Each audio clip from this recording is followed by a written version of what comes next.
From Harry Hurley Way in the world's playground to the broadcast pioneers of Philadelphia Hall of Fame, you're about to find out why Harry Hurley has been named to the Talkers Magazine list of the 100 most important talk show hosts in the nation.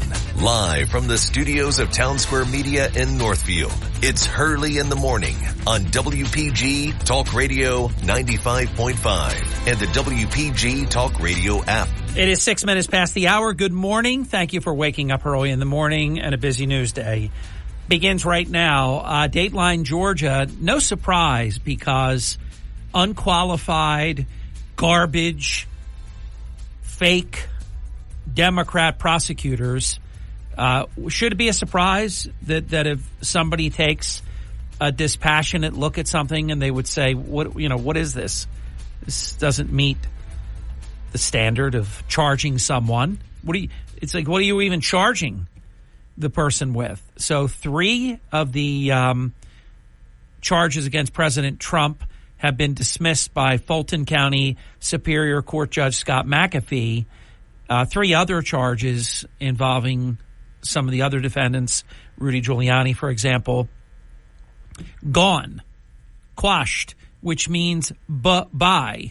Now, these freaks might try to bring charges back, but their entire case is collapsing under its own madness. And what's totally amazing is, think about the hyper-negative Democrat, just hysterical coverage about President Trump throughout the country, but obviously also in the state of Georgia. And President Trump maintains a commanding lead over Joe Biden in a state that Joe Biden won by 11,780 votes. You realize all of this is because Trump had a conversation with Brad Raffensperger and merely discussed the fact that, hey, we're only trailing by 11,780 votes. There's nothing criminal about saying, look at everything you've got. And that's, ironically, 2 of the charges that were dismissed are about that. Because it's just a garbage charge. 18 people charged in a courtroom that can't even fit the case. It literally cannot fit the amount of people. You watch.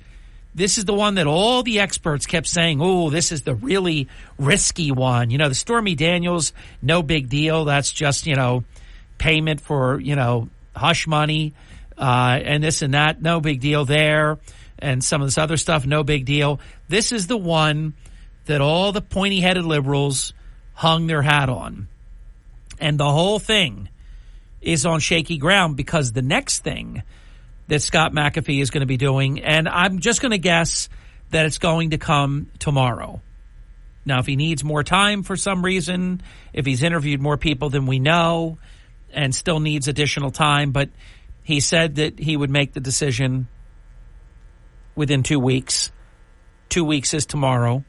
And the reason I say tomorrow, and it's uncanny, and you've heard me say this before, it seems as though every time I do a national fill-in air shift for Fox News Radio, major stuff happens. Supreme Court justices retire out of nowhere. I mean, I could go on and on. Every single time.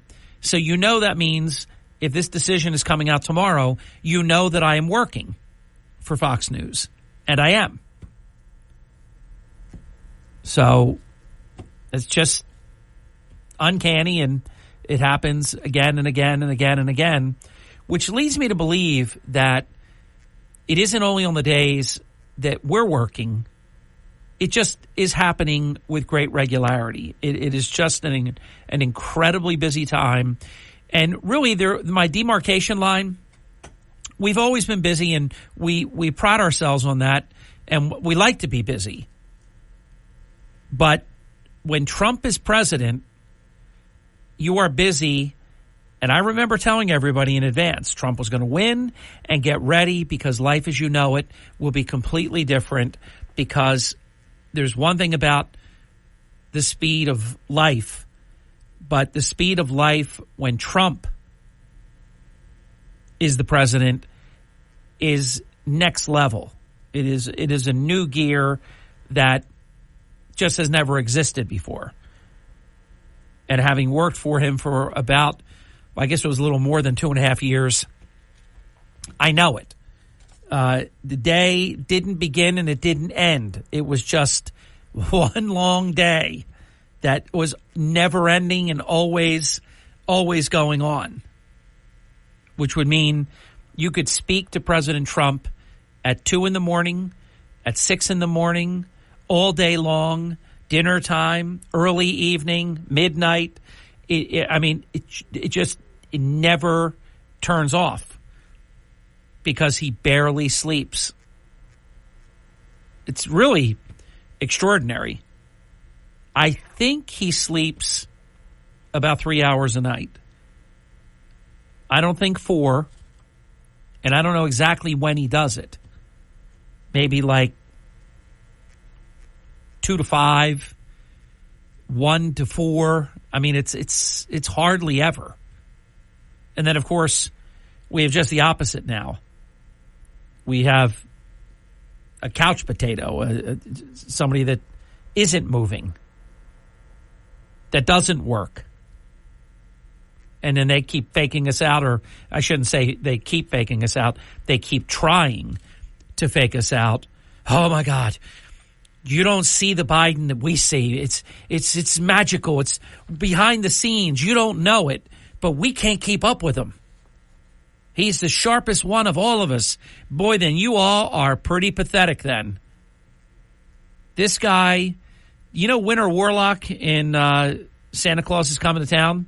He puts one foot in front of the other, and the foot barely lifts up off the ground. Joe Biden, that's his gait. Just shuffles along. And anybody that's ever dealt with a family member, I saw one, not directly my family, but someone very close to me, their immediate family, and I saw the whole thing. I mean, literally, you know, they put down like a runner at a wedding. The runner is paper.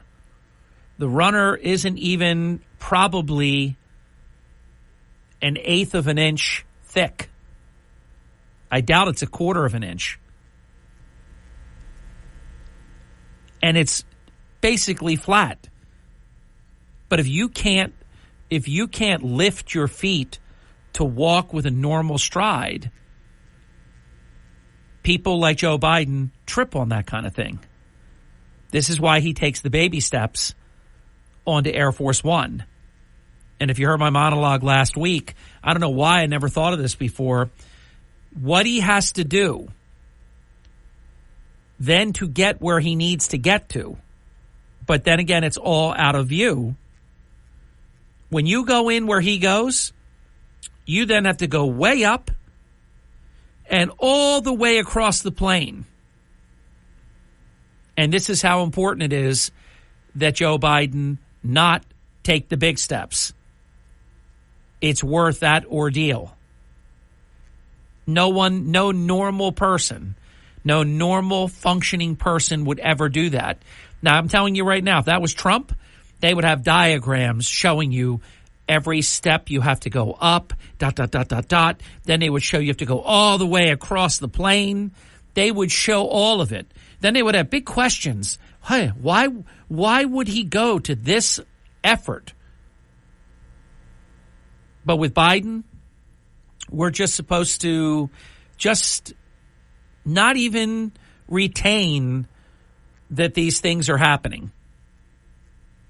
And then, of course, they want to tell us how sharp he is. Oh, in that the 5-hour deposition, he was funny, he was sharp. What are you talking about? He was making like car sounds. He was saying stupid stuff. I read the thing. It's horrible, his deposition. It's the meandering, wandering rantings of a demented person. It is absolutely embarrassing and awful. He's talking about his wife. I don't want to misquote him, but something about how sexy and in a bathing suit. I mean, come on. What are you talking about? This 80-some-year-old person saying crazy stuff. So good for Scott McAfee. I think a whole lot more. Now, if you want to read into it, would he dismiss 6 charges yesterday if he was intending on dismissing all of the charges tomorrow? My gut instinct on that would be that he does not intend to dismiss all of the charges. I think the bare minimum, though, and we'll talk about this after the break, is he has to disqualify Fani Willis and Nathan Wade because they have a myriad of conflicts of interest. More after the break. It's 17 minutes past the hour on the Hurley in the Morning program. What's the best way to get through winter? How about getting ready for springtime? WPG Talk Radio 95.5 has your chance to win a $500 Visa gift card. Use it for a mini vacation to Cape May, a shopping spree in Atlantic City, hundreds of ride tickets in Ocean City, or more pizza than you can possibly eat on the Wildwood Boardwalk. The choice is yours. A $500 Visa gift card is up for grabs now on the WPG Talk Radio app. Fox News commentary. A Chicago migrant shelter has a measles outbreak, but don't expect this to stop there. I'm Tommy Lahren. More next. Federal authorities are now pressuring banks to spy on the transactions of conservatives. Hi, I'm Dr. Ron Paul, and this is yet another reason why you need a physical gold IRA from Birch Gold Group. To learn more, text the word SHELTER to 989898 to get your free info kit on gold IRAs. Secure your IRA or 401k right now. Text SHELTER to 989898 to request your free info kit right now. Message and data rates may apply. Paid for by Birch Gold Group.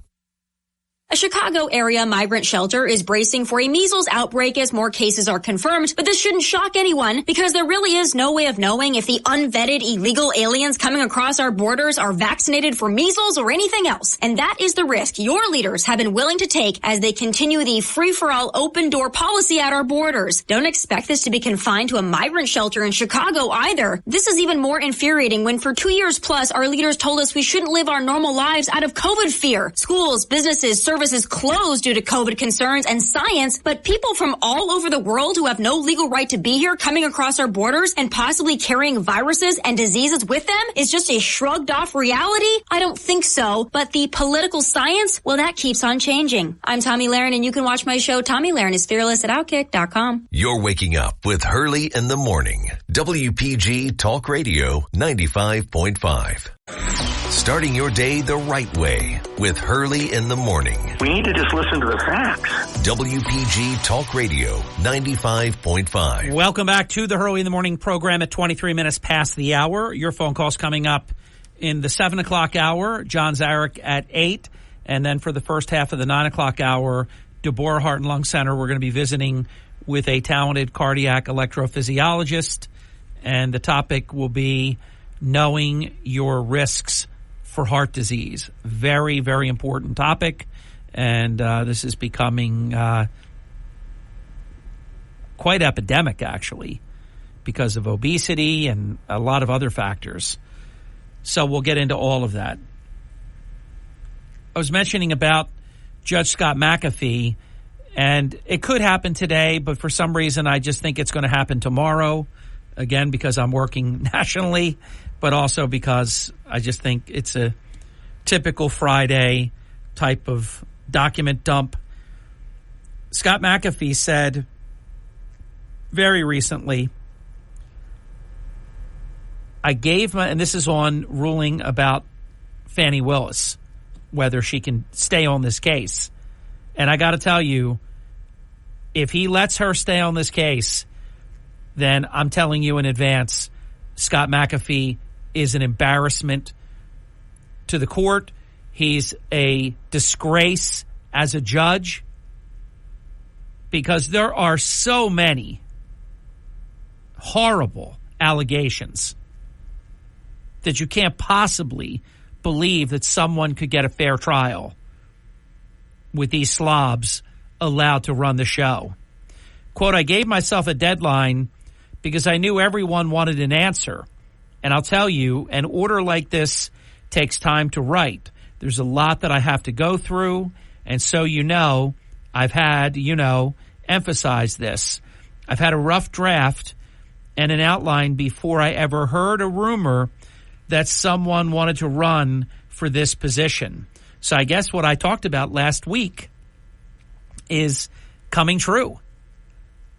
I've been telling you that Scott McAfee is running for re-election. Very unfortunate bad timing. Andy and Brigantine was saying how he had no opponent, but the deadline hasn't passed. So he could easily have an opponent. And he's got to base his decision that if he decides, see, this is the problem he has. Fulton County, Georgia is a Democrat cesspool. It is awful. You saw it with these people, Willis and Wade, and I always forget the other guy's name, Wade's former partner and his divorce attorney. You saw these people. You watched them. You listened to them testify. The incredible things. Oh, I don't know when. I just don't know. 100 times. I don't know. Yeah, we pay in cash, everything. Yeah, I was told keep cash. Cash. And, of course, every prosecutor will tell you that's what criminals say in their defense. No, there's no paper trail. There's no checks. There's no digital transfers. I paid cash. Where'd you get the cash from? I had the cash. It's fungible. I had the cash. So McAfee continues, quote, so the result is not going to change because of politics. Yeah, sure it won't. I'm calling it as best as I can and the law as I understand it. So I still feel like I'm on track to having that done by the deadline that I put on myself, which, kids, is tomorrow. So, yeah, I'm hoping, I'm doing a little national gig tomorrow and hoping that maybe sometime in the early afternoon, maybe if I could pick the time, maybe like a half hour before we go on air would be fantastic. Just give me a little bit of time to get my thoughts together and then go with that. So it's probably going to be tomorrow for all the reasons that I've mentioned.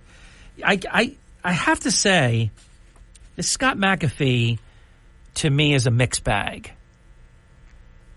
I saw him basically, seemingly appear to be pretty even-handed I watched a lot of that stuff, the Georgia stuff. But I have to say, regardless of how he rules, there's something about him I don't like. And I think it's at several different levels. I think in his attempt to look like he's not political, that I find him to be very political. That bothers me. I also don't think he's very experienced. He has a resume as like an assistant U.S. attorney. I'm not saying he doesn't have some level of experience, but not really as a judge. And I'm not impressed with him. Not impressed with him at all. So we'll see what he does. This should be such a joke that you wouldn't even have to think about whether Wade and Willis will be disqualified, because of course they are. However, I've read the Georgia law, and I think it's corrupt on purpose. It's really ambiguous. Sometimes I read it, and I think you have to have an actual conflict of interest, which I do think they have. I also think they've been incredibly dishonest and that it's provable. The cell phone records and when they said their relationship started, they didn't have a relationship, and this guy is stationary at her home for hours and hours and hours and hours, and they have him on the move there, and then when he leaves, finally, moving from there. I mean, they've got all these records, and of course, they're wild, incredible statements that they both made, and the other attorney, what's his face, Bradley, terrible, just awful, all of them, almost one worse than the other. So why would we even have to wonder that, oh, my God, it's such a close call? I don't know. I mean, if he rules, and I'll tell you, it'll be tough to watch.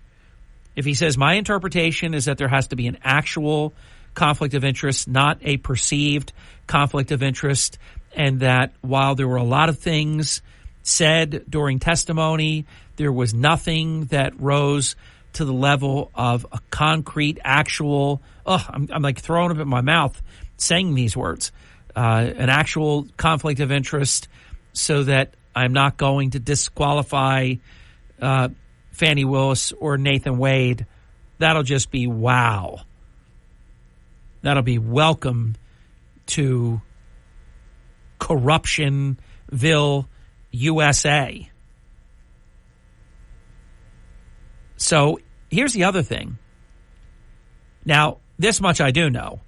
If he rules that they can stay, Trump will appeal it post-haste, and I cannot imagine that an appellate judge, an appellate court, would allow them to stay on the case. So they're going to be delayed pending the appeal. You can't have the trial while there's an appeal to remove the prosecutors, because that would be, oh, don't worry, yeah, we'll have the trial, and then if we lose, okay, that'll be fine. No, you got to get that answer up front. So all that does, in a way, is play in Trump's favor, because then you have to wait for that decision, and then if it's to remove them, then a decision has to be made who is allowed to try the case. Is it allowed? I would make the case that you can't keep that. I'll finish this after the break. But you can't keep that in Fulton County, Georgia at all if you remove the two people that were running the show. You can't just take them out. And now, it's super fair now. Okay, no problems now. Let's just get this thing going. No, it doesn't work that way, or it shouldn't work that way. This is the Town Square, New Jersey Info and Weather Network.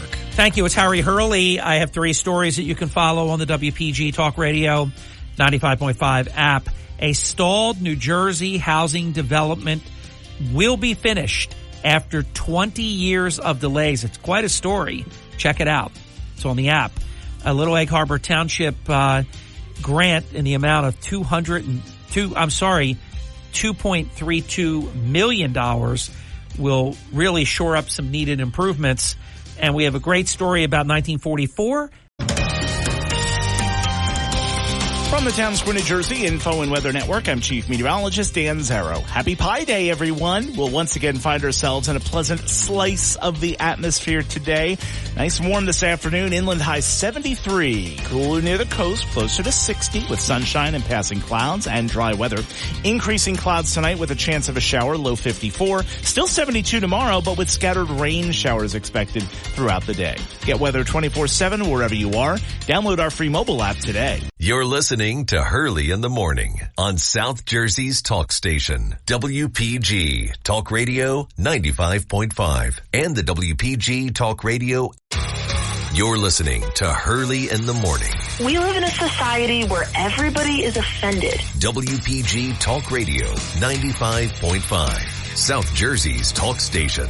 Thank you for waking up early in the morning. 39 minutes past the hour. Wide open forum coming up in about 25 minutes.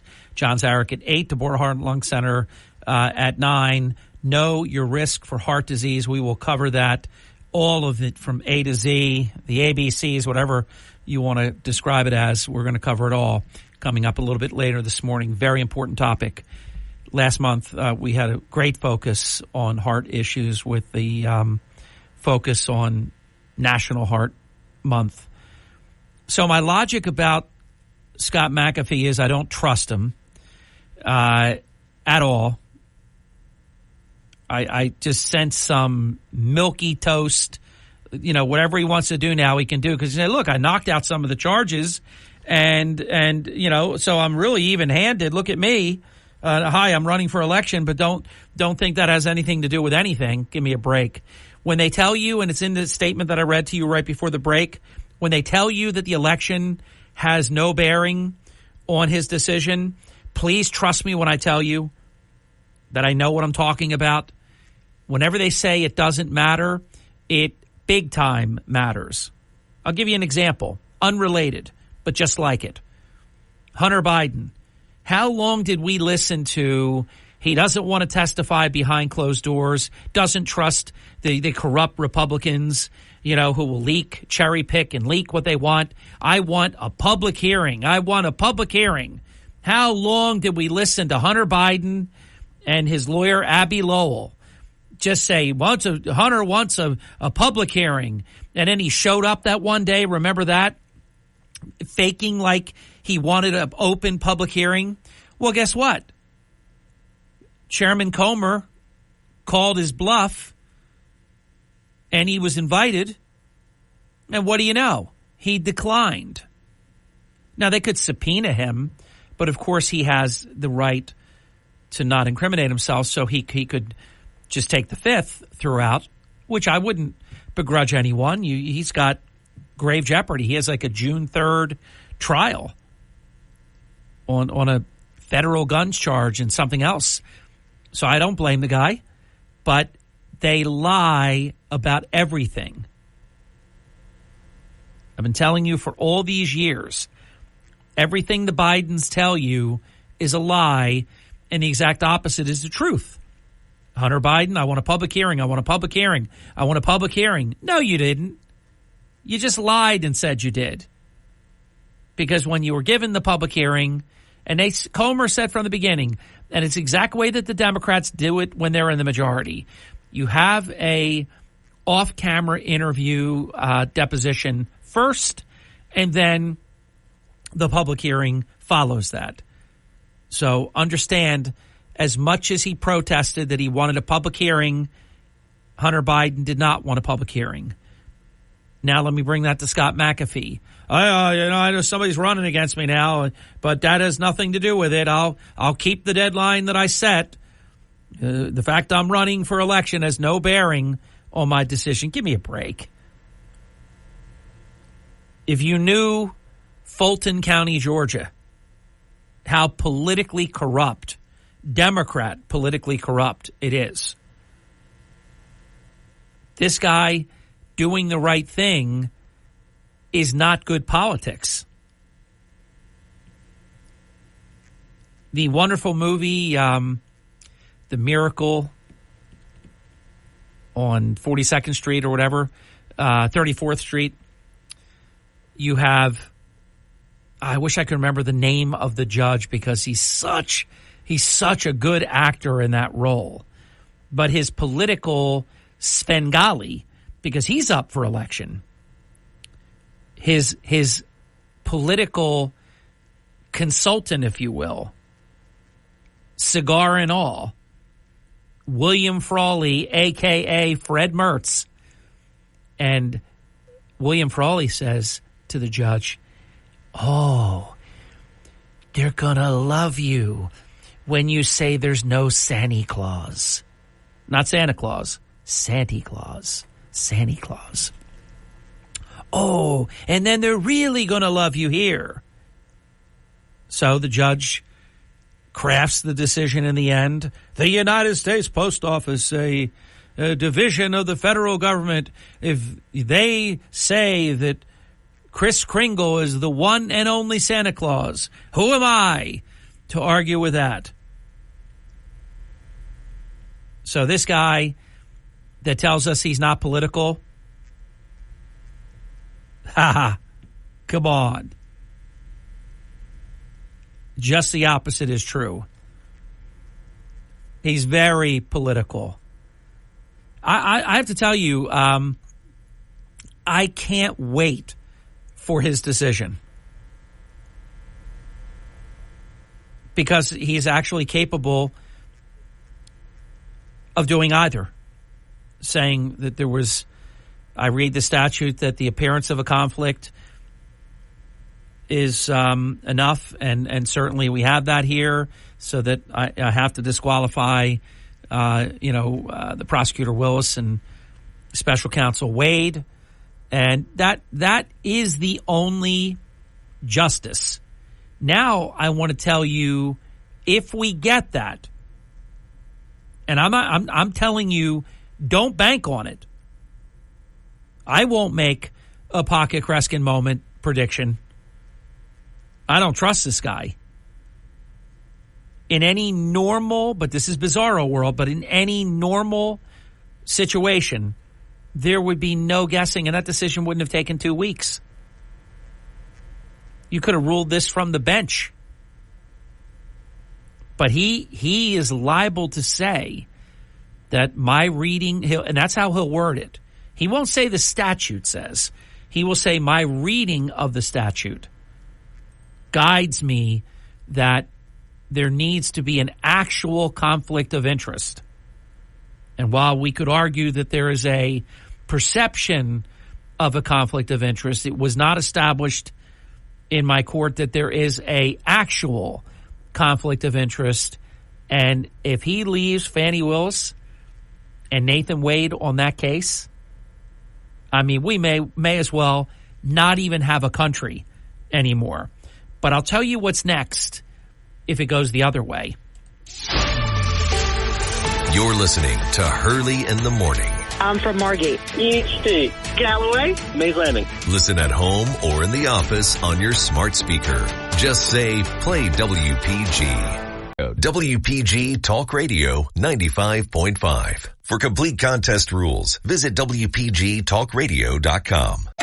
Hurley in the Morning. They always have great conversation. WPG Talk Radio 95.5. We are back 52 minutes past the hour. 609-407-1450. Phone lines will open up right after the top of the hour news break. John Zarek at 8. Deborah Heart and Lung Center presents Dr. Jonathan Craven, cardiac electrophysiologist, and our topic will be Know Your Risk for Heart Disease. That's coming up a little bit later in today's program on a busy morning. So here's my theory about this.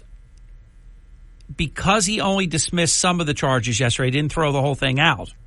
He could have done that. Said the whole thing's a mess and it's all, you got to start all over again. This is over. And then that would be an enormous win. See, all Trump has to do, I don't want him convicted of anything, period, but certainly not convicted of anything prior to November 5th. So status quo is his best buddy. Here's how I would play this. If McAfee says, Willis and Wade, you're out, and I don't even care what his explanation is, remember, he used to report to her, and he's financially contributed to her. So as usual, we can't find a judge that hasn't financially contributed to Trump's opponent. I mean, it's amazing when you think about it. It's so corrupt. He should have recused himself. But let's just say he does the right thing because an absolute moron could have missed 99% of the case and knows that there's a conflict of interest here. So if he removes them, then McAfee has to say that the case continues, and I rule that it can be prosecuted here in Fulton County. Now, he shouldn't do that.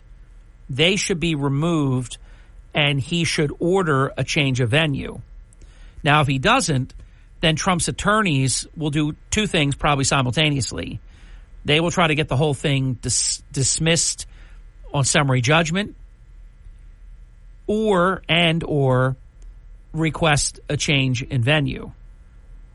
And, of course, what we had talked about last segment, if Scott McAfee decides that Willis and Wade, I almost want him to do that because I don't think he's going to dismiss the whole case. So you might let him stay. Come up with some absolute nonsense that we didn't just see what we saw and heard what we just heard. And then Trump appeals it, and an appellate court slaps down Scott McAfee, who will look like a joke and a corrupt tool. And that'll take an amount of time. And then when they get kicked out, because they will, I don't know who will be the first honest judge that will do it. Hopefully it'll be McAfee, but someone somewhere is going to say, come on, you can't put people on trial with this kind of thing. Come on. It's just not what we do in America. Then, if it stays in that jurisdiction, Trump should appeal. And then ultimately, you get past the point where you can even have this trial, because I know they would have no problem. They would love Trump in a courtroom on Monday, November 4th. That would be fair to them. That's how they see it.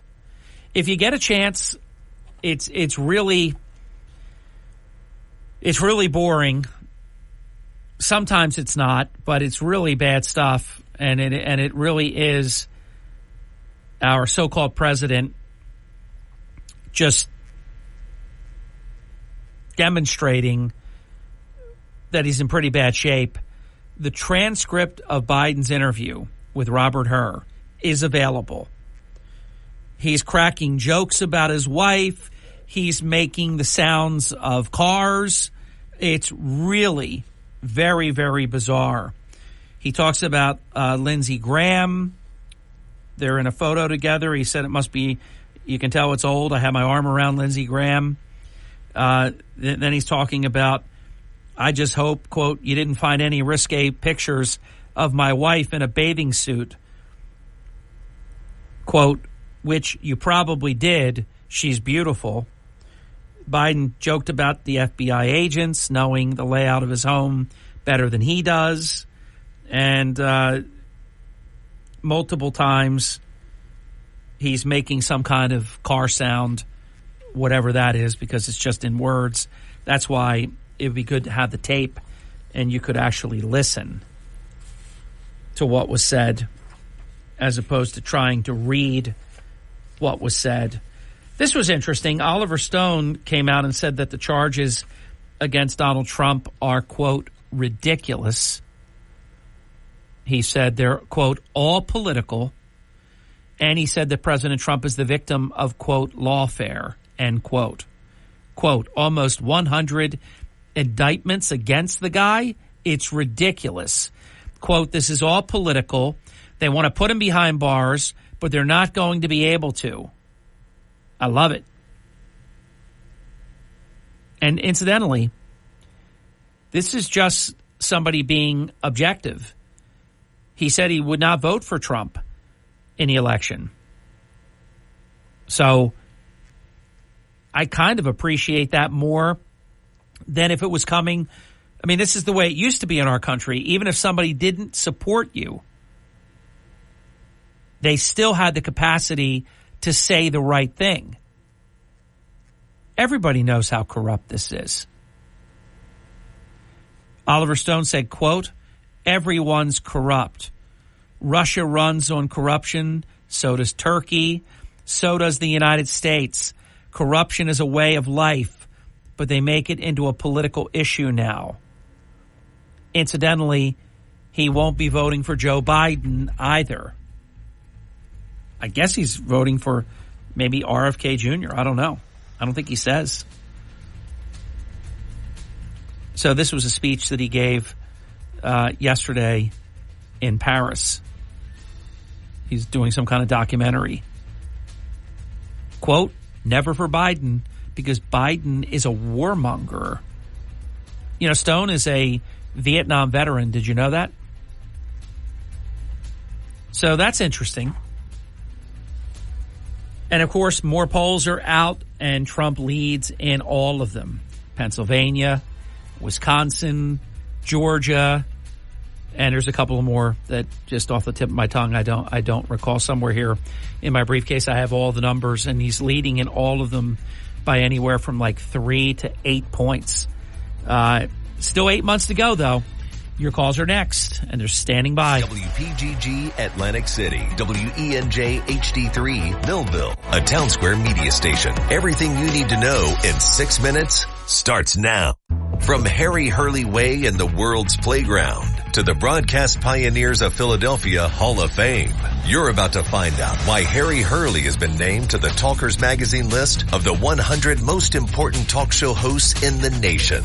Live from the studios of Town Square Media in Northfield, it's Hurley in the Morning on WPG Talk Radio 95.5 and the WPG Talk Radio app. Thank you. Welcome. One important fun fact that I just didn't get the opportunity last hour to share with you. I made a prediction last week. I said the first poll that comes out after the State of the Union address that Biden's approval rating would go down. I knew it because I didn't care what the Democrat media, what you have to do. I'm telling you, you have to join me and have the discipline to be able to do this. Don't listen to what they say. Because the Democrat media, oh my God, it was orgasmic. The Biden State of the Union address to them, how strong he dispelled all the things that said that he wasn't, cognitively with it, and it was a triumph. It was one of the greatest ever. I mean, there was no congratulations too strong that they could give him for that speech. However, if you'll stop listening to them and listen to me and listen to your own eyes and ears, the first poll is out. It's a Democrat poll, and Biden's approval rating is the lowest of his presidency, if he even has a presidency. He's an accidency and really just a placeholder. Other people are running the country, not him. But his approval rating is 37.4%, lowest of his presidency. So don't listen to these people. They're trying to dispirit you. Oh my God, it's what, one speech and it's all different now? Everything changed? No, nothing changed. They're just trying to pull a fast one, like they did when he was in the basement. What a vibrant candidate. It's true, he only goes from Pennsylvania to Delaware to his basement. So vibrant. We can't keep up. We can't find him. He never leaves. He's either in the White House or in his basement, but we don't know where he is. We just can't keep up with him. Welcome to Hurley in the Morning. You're on the air. Caller. I hear you breathing. All right. Talk to you another time. Caller was there. Trust me. I heard him. I heard the breath. 609-407-1450, an open phone line. Welcome to Hurley in the Morning. You're on the air. Good morning, Harry. Good morning. How's everything in Harryville? Oh, Harryville's good. Smallville is not good. And Corruptville. Yes, Lana and Lois Lane and Clark and the whole team in Smallville. Not a good time, but very good time in Hurleytown. Okay, great.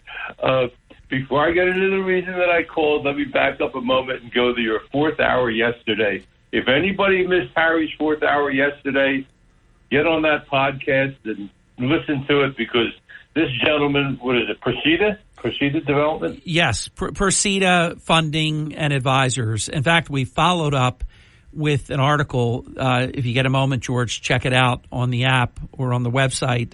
I'll tell you what, this guy is fascinating, and I love just listening to successful people talk about what they're doing. It was great. Right. And I was unable, it doesn't really matter because there was so much content, okay?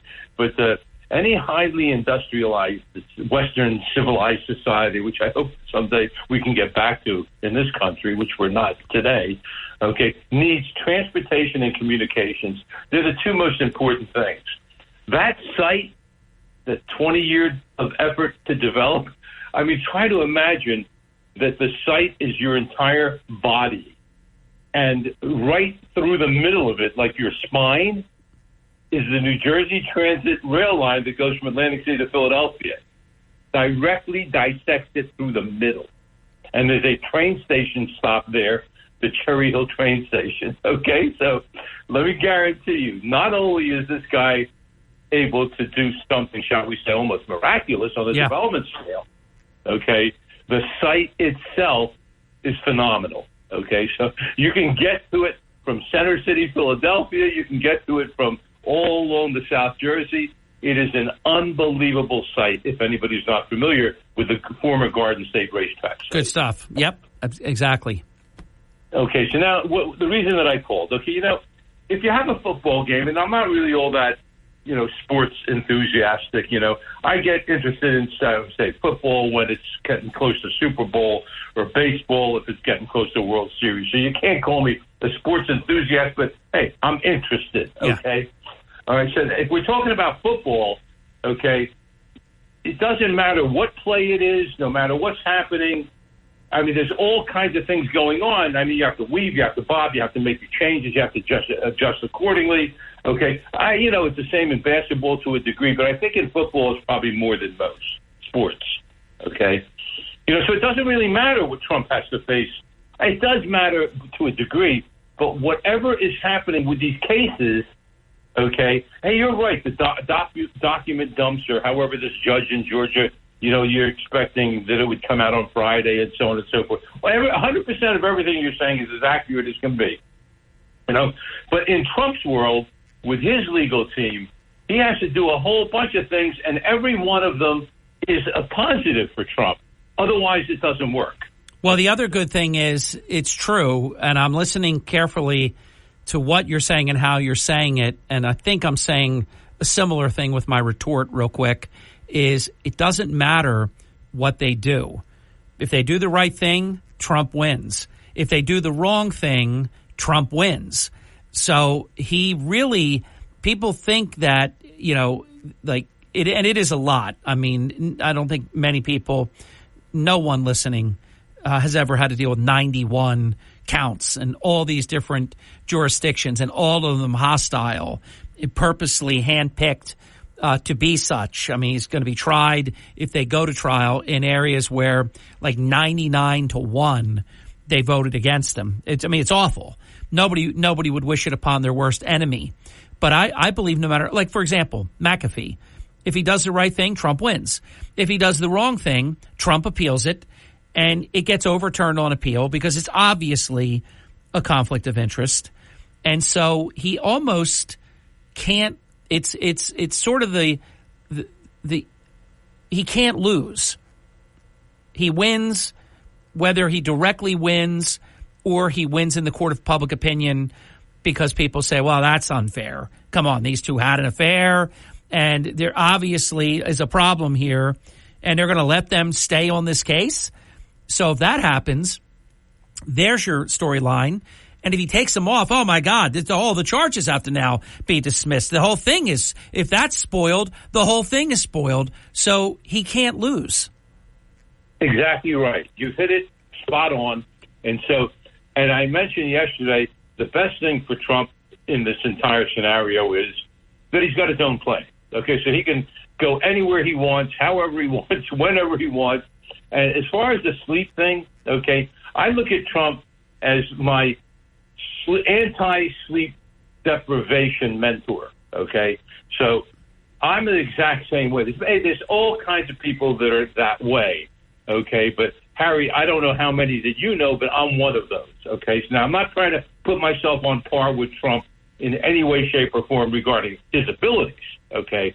But I'm saying as far as the sleep aspect of it goes, don't worry about that one bit. Well, here's my story about that. Because, I do all these different interviews for 32 years with Deborah and others.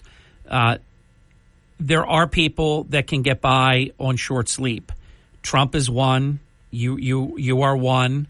I am one. I've been getting by, and I'm not bragging because it's not smart. I've been getting by on 4 hours sleep basically for 32 years. a little bit more sleep on the weekends. I function with very little sleep. Doesn't mean it's healthy, though, and it does create heart issues with certain people. And I don't know that there are many people in these challenging times that get a full 8 hours. If I could get 6, I'd be so happy with that. But 5 is good. 4 is able to function, but not good. Last night, for example, I fell asleep right after 9 o'clock. I think it was probably about 5 after 9. I remember seeing the clock at 9 o'clock, and I remember being up for a few more minutes after that. Woke up one time and then slept until 1:45 and got up. So whatever that is, that's less than 4 hours last night. But I feel pretty good. On a night where I don't get enough, usually I sleep more the following night. But it's one of those things where just because you can get by on it certainly doesn't mean it's healthy. But I know this. There are people, and Trump is one, he doesn't need the amount of sleep that most people need, and he is able to function at a very high level. Exactly. Let's say that he's able to compress things in such a positive way that he gets 2 days out of every 1 day, okay? And you said that you don't know where he gets his sleep. I'm telling you, like for me, I can only speak for myself. As long as I have an average of 4 to 4.5 hours sleep in a positive, solid way without interruptions, I'm golden. Whether it's in my own bed, whether it's in a motel bed, whether it's even, Harry, in a limousine waiting to get a job coming back from North Jersey. Yeah, okay? You catch it when you can. Exactly, okay? So you weave, you bob, you do whatever. So anybody that's out there that's concerned about Trump's 91 charges that are now down to, I guess, 89 or whatever, 80. Okay, 88. Okay, watch them come down. Watch it whittle down. George, down. I gotta go. That's so funny. Yeah, it's from 91 to 88. What a good day. If you get 3 knocked out every day, what will that take? About, I don't know, like 3 months? We'll be back. Don't go away. More of your calls. You will be next, and you'll be right after that. We do have an open phone line at 609-407-1450. This is Hurley in the morning. It tends to make me feel a little bit more intelligent. I know. WPG Thank Talk you. Radio 95.5. What we do. Turn up your radio. Here's the Sean Hannity Morning Minute. You got to understand, your federal government takes in a little over $4 trillion a year, and Joe Biden put out a whopping $7.3 trillion budget. Now, it's not going to pass, but what we're seeing is radical, extremist, new Green Deal, socialism that they're trying to jam down everybody's throat. And then, of course, they want the rich to pay their fair share. That means they want to confiscate people's wealth. They want to put it all in a pie and distribute it equally. All it's going to do, as you've been watching a migration out of states, high-tax states like New York, California, New Jersey, Illinois, yeah, the next migration is going to be out of the country by rich people because they didn't get rich by being stupid. Check out the Sean Hannity radio show later today, right here. Hey, Sean Hannity here. You know, there's so much happening in our country, from border issues to local crime. It seems to be everywhere. Our friends at Byrna offer a less lethal option so you can protect yourself and be ready for any threat you may have to face. That's Byrna, B-Y-R-N-A. Now, Byrna fires powerful deterrents like tear gas and kinetic ammo. No background checks required, and they can ship it right to your door. Bob Brayton was at home when an intruder physically forced his way inside, but luckily, Bob had just received his Byrna 4 days prior to the incident, and he used it to backpedal the man outside off his property. Now, the Byrna saved 2 lives that day. Government agencies, police departments across the country, they are now relying more than ever on Byrna as their go-to less lethal option. You can join 500,000 other people that rely on Byrna for protection. Go to their website, check out their videos, byrna.com/Hannity. You'll get a 10% discount. That's byrna.com/Hannity. Enable our skill and tell your smart speaker, Play WPG. You're waking up with Hurley in the morning. Egg Harbor Township, Ocean City, Brigantine, Mays Landing. WPG Talk Radio 95.5 and the WPG Talk Radio app. Thank you. Welcome back. 24 minutes past the hour. Welcome to Hurley in the morning. Hi there. Good morning, Harry. It's a great day in Brigantine. I don't know if you got my text. We had talked about this last week. It seems that we have another contender in this race for judge in this county. Which, by the way, was my prediction.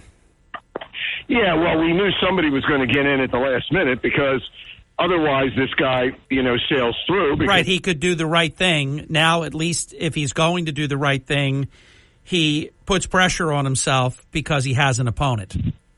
Right. So here's the situation.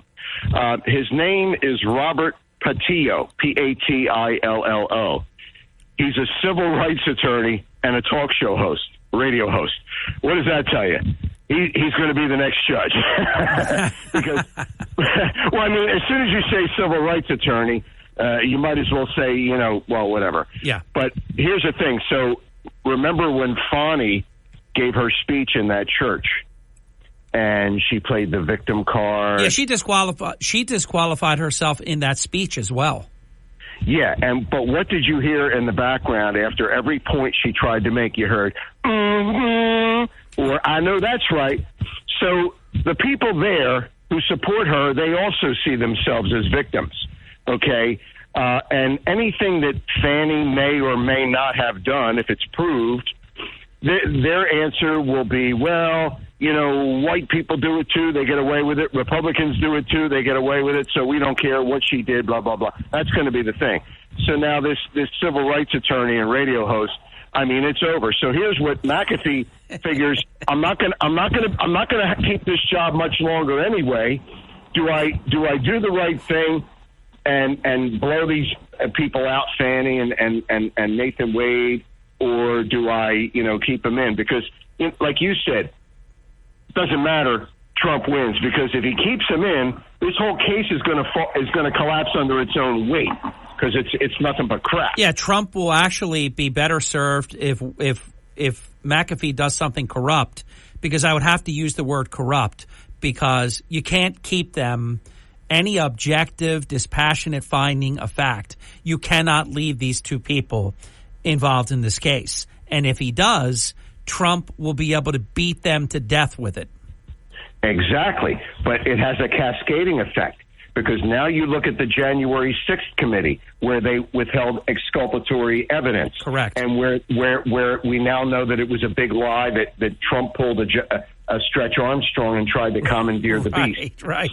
So by the way, how corrupt and dishonest were they to not include the statement of the actual driver of the car who told them under oath in his written statement that Trump did not do these things? How corrupt are these people?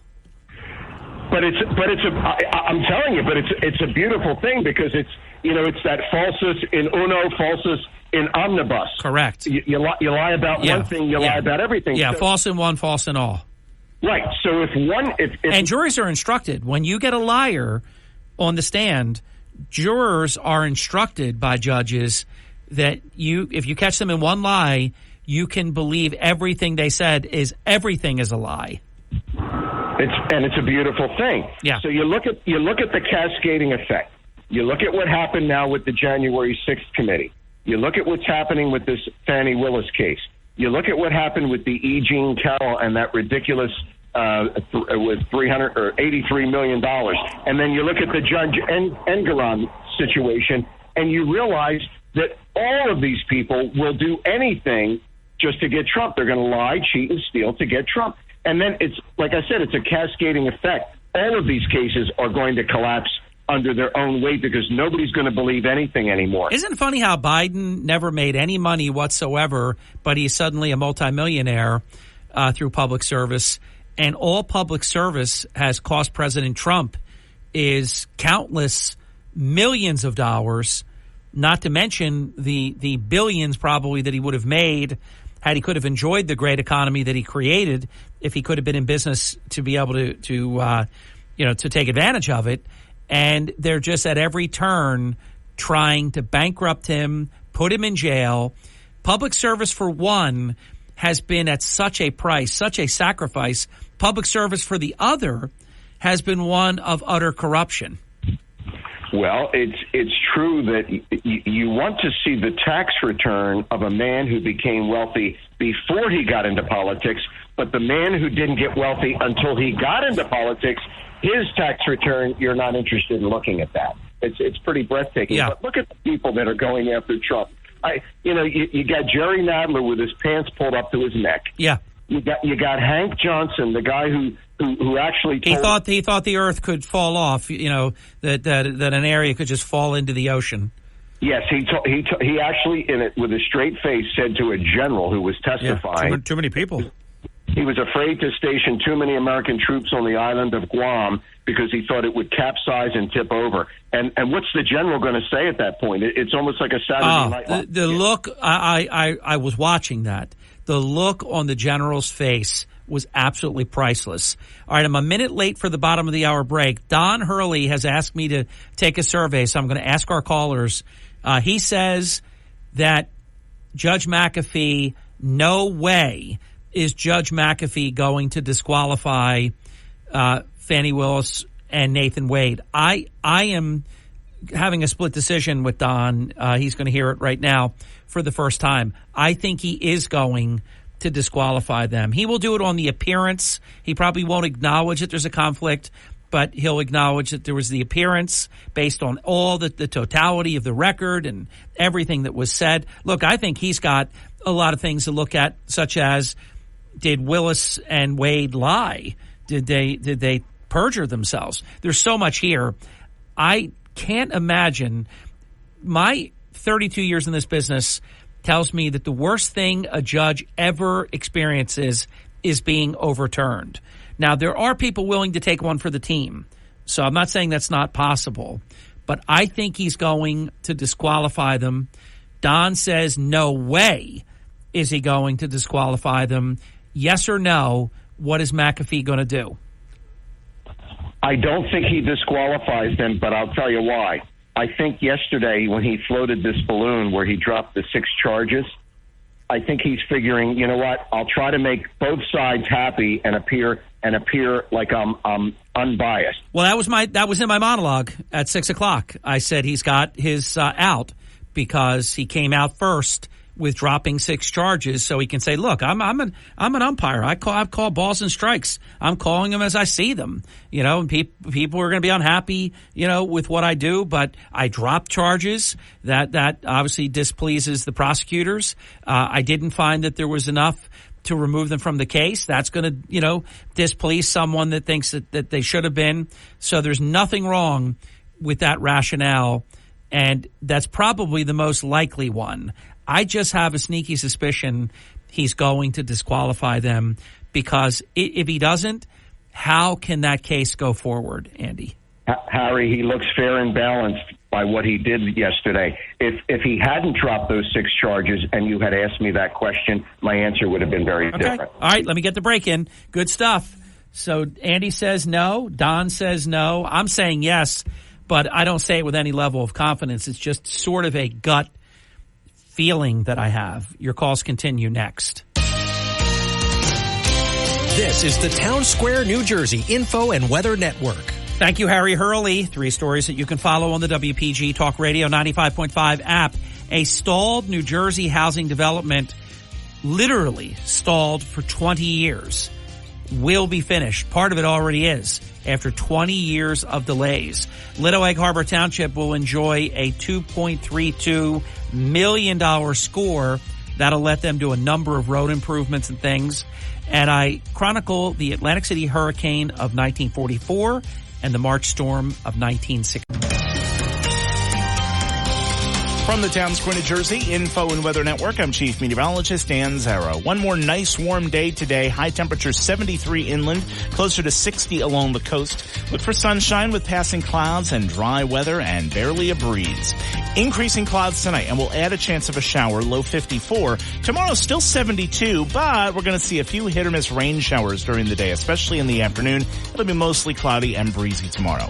Get weather 24/7 wherever you are. Download our free mobile app today. Hurley in the morning. WPG Talk Radio 95.5. Hurley in the morning. The more we talk about it, the better. WPG Talk Radio 95.5. So I am going to poll each caller. You talk whatever you want to talk about, but I'm going to poll each to see if you believe that Judge Scott McAfee in Georgia will disqualify Willis and Wade, or will he craft a decision that allows them to continue prosecuting the case. Trump wins either way, but it'll be interesting to see which way he goes with it. Welcome to Hurley in the Morning. You're on the air. I believe they will be disqualified. So it's 2-2 right now. Tell us why you think he will do that, because Fulton County, Georgia is literally one of the most corrupt places in America, all of America. For whatever reason, I'm in agreement with you. I think he's going to do it, but only because I think he realizes that the American people saw what went on in this courtroom. And if he crafted a decision and tortured the English language to keep them involved in this case, I just don't see how he would embarrass himself, emasculate himself like that, and surely to be overturned.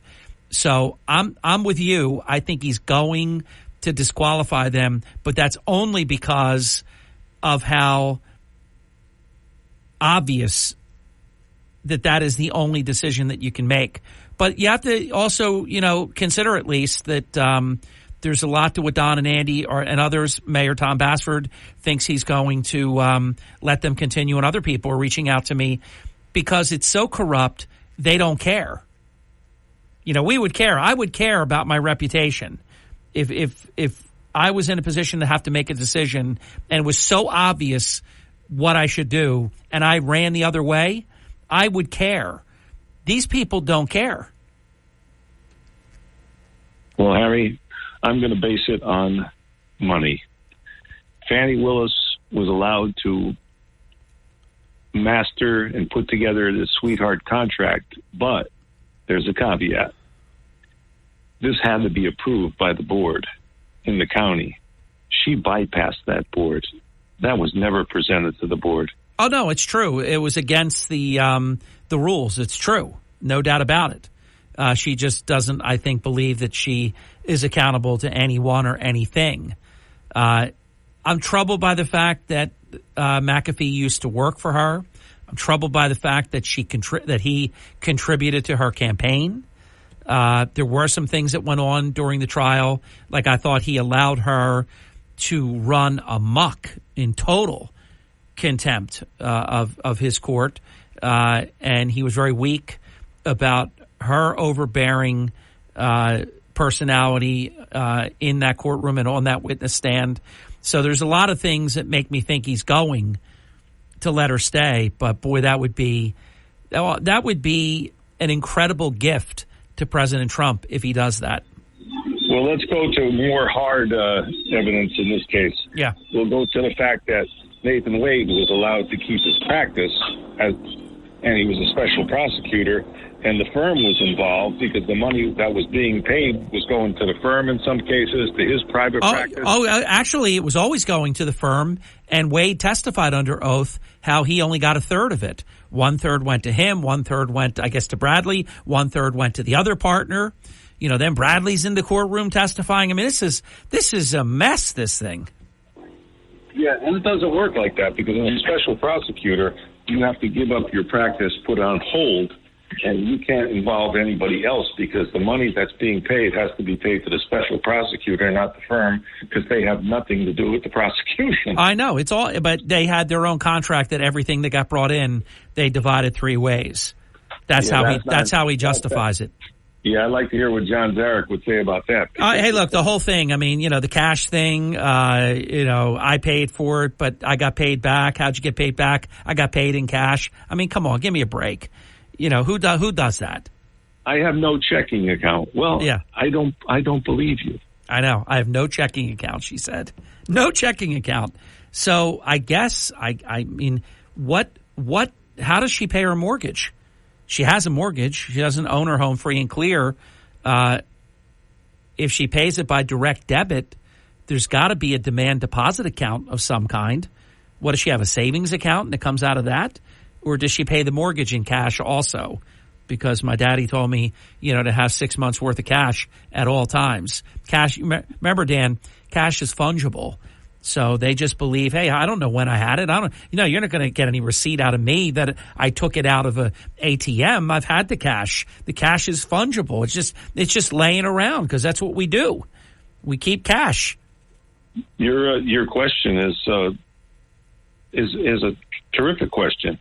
Does she go to the savings account, pull it out, and run over to the mortgage company and hand them the cash for the payment? Yeah, because the mortgage company has a satellite office right there that you can run to. So, they're so dishonest. I wish somebody would have said, "Hey, how do you pay your bills? Where does it come out?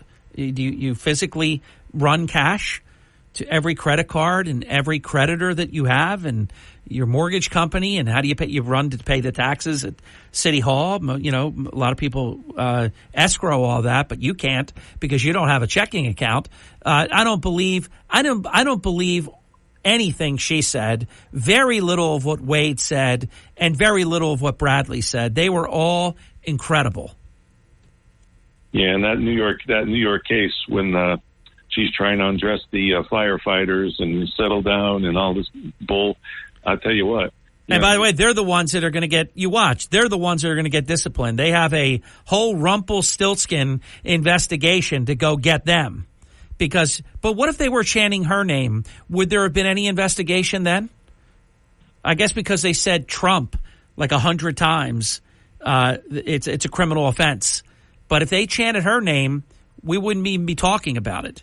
Well, you could do a lot of things in New York, but you can't mess with the New York Fire and Police Department. Well, they are. They've opened up a formal investigation to try to get the people that heckled her during her speech. Dan, I've got to get the break in. I got to go. See ya. 609-407-1450, an open phone line. Tom, you'll be next. Craig, you'll be after that. And if we can, we'll get you in as well. We'll be right back. It's the Hurley in the Morning program. The WPG Talk Radio app is everything South Jersey on your phone and in your car through Apple CarPlay and Android Auto.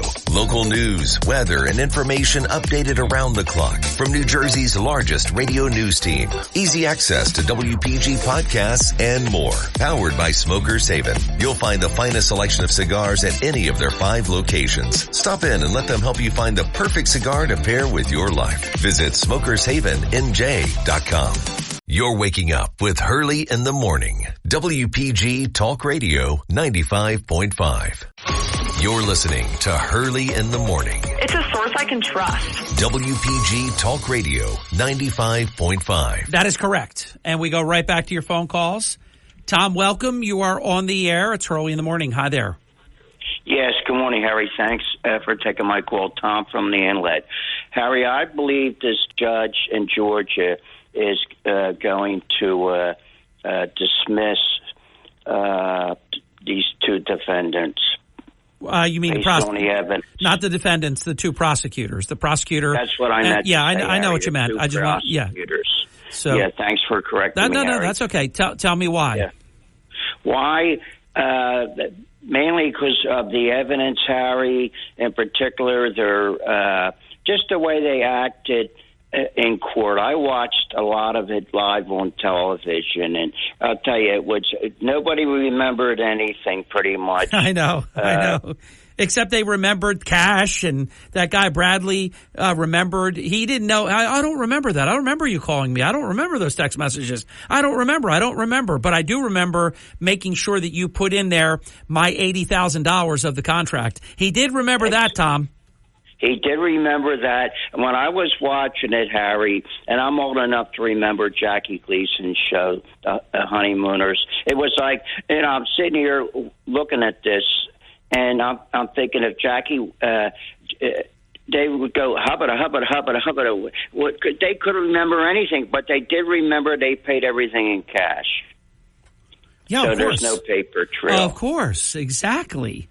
So I agree with you. The reason that I default to that I think he's going to have to disqualify them, he'll do it gently.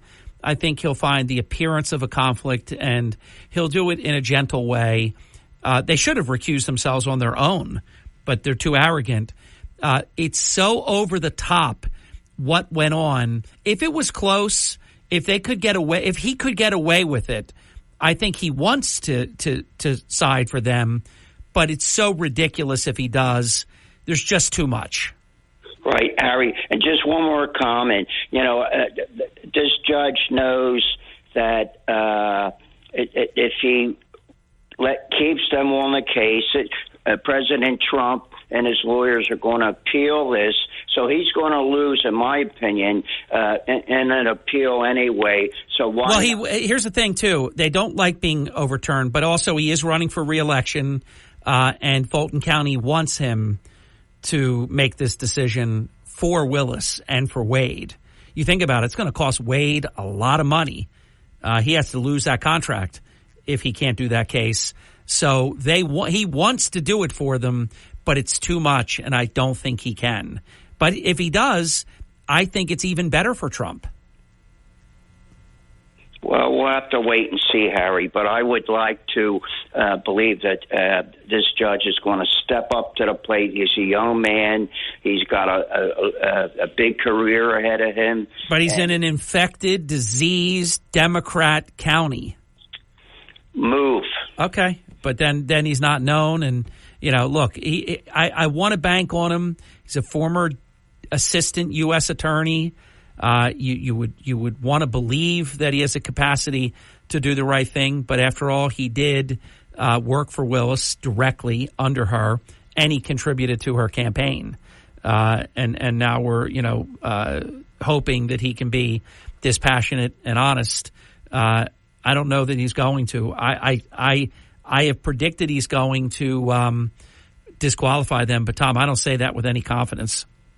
No, I don't either, Harry. I'm on the same page as you are. I just hope this young judge does the right thing. Me too. For himself and his family, if nothing else, and his future career. Yep. Do the right thing. Thank you, Tom. Have a great day. See you now. Welcome to Hurley in the Morning. You're on the air. Okay, I got 2 minutes here, so I'm going to say this to you, Harry. I really like what Jim Jordan did, and you've been great this morning, by the way. Thank you. Jim Jordan asked the biggest question ever. He asked her if Biden did not like the outcome of the case. Who puts the case up there and the President of the United States that's being investigated gets to say how the case is supposed to come out? Right. I never saw anything like it in my life. I'll just say this. We're conflicted, very conflicted. I think something was dangling over him. He didn't resign for no reason. Harry, I talked about my tinfoil hat, but I didn't get in. That McConnell's brother-in-law worked for a company that was with the CCP, okay, who the FBI said was connected to the China Communist Party. I know, but she really did, it seems, just back her car up. She was doing a K-turn. She messed up, and she backed up, and she went into the water. And if she was in any normal car, she would have lived. But she's in this impenetrable Tesla, and they couldn't get her out. I don't see anything conspiratorial about that. She made a mistake, and it turned out to be a fatal mistake. Well, you know what? And the chef that drowned, and he's an avid swimmer up in Bahamas. Did he also drown naked, by the way? Did he drown naked? No. Okay, because I heard somebody say that. I never followed the drowning of the chef that closely, except, to be able to generally talk about it, that it happened. And they initially said Obama wasn't there. Then they said he was there. I don't know what happened there. Now, hey, look, what about which person just recently testified as a whistleblower, and then the next day killed himself. Yeah, the guy from Boeing, the whistleblower from Boeing that was talking about how they are not actually, I was going to bring that up, so I'm so glad you did. But yeah, he was testifying, and he was supposed to go back to testify on a Saturday and got shot in a parking lot. Well, excuse me, he committed suicide. I mean, when you hear something like that, it's very, very suspicious. Craig, we're at the end of the hour. Have a good day. Thank you. See ya. Thank you. Appreciate it. John Zarek joins us next. That's open forum, the way that we do it. I wish we could do another hour, but we can't. Although we will have some time after Deborah Heart and Lung Center and our discussion about knowing your risk for heart disease. That will be the first half of the 9 o'clock hour. Then we can have some additional open forum if you want to check back in at 609-407-1450. For those on hold, I have to say goodbye because we have no more open forum until about 9:40 this morning. John Zarek is next. WPGG Atlantic City, WENJ HD3 Millville, a Town Square media station. Everything you need to know in 6 minutes starts now. From Harry Hurley Way in the world's playground to the broadcast pioneers of Philadelphia Hall of Fame, you're about to find out why Harry Hurley has been named to the Talkers Magazine list of the 100 most important talk show hosts in the nation. Live from the studios of Town Square Media in Northfield, it's Hurley in the Morning on WPG Talk Radio 95.5 and the WPG Talk Radio app. Hey, thanks very much. It's 6 minutes past the hour, and you know what that means. John Zarek is here. John Zarek, Esquire. John Zarek is the official and exclusive lead counsel for criminal defense legal matters for the Hurley in the Morning program. Smart Law with John Zarek is presented and sponsored by the law offices of John Zarek every Thursday morning in the 8 o'clock hour. The law offices of John Zarek focuses their efforts on criminal defense law. The goal is to provide you and yours with the very best legal defense. You can reach John two easy ways. By phone, certainly. 609-641-2266. I'll repeat. 609-641-2266. So anything within the discipline, the realm of criminal defense law, that's what they do. John and his team. 609-641-2266, or visit them on the web at johnzarek.com. Counselor, welcome. How are you, my friend? Doing great, Harry. Outstanding. Good to be here. Good to have you. Take it away. Opening comment. Well, I'm down in D.C.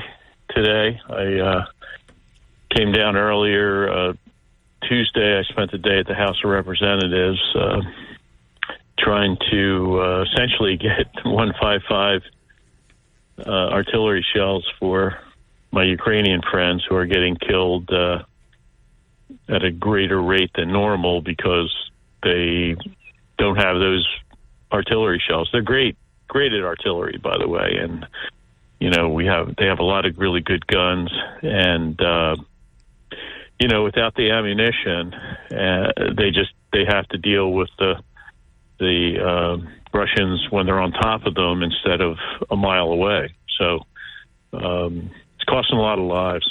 Just that one item. It's probably the most important item. So I talked to, I guess, about 15 congressmen about that issue.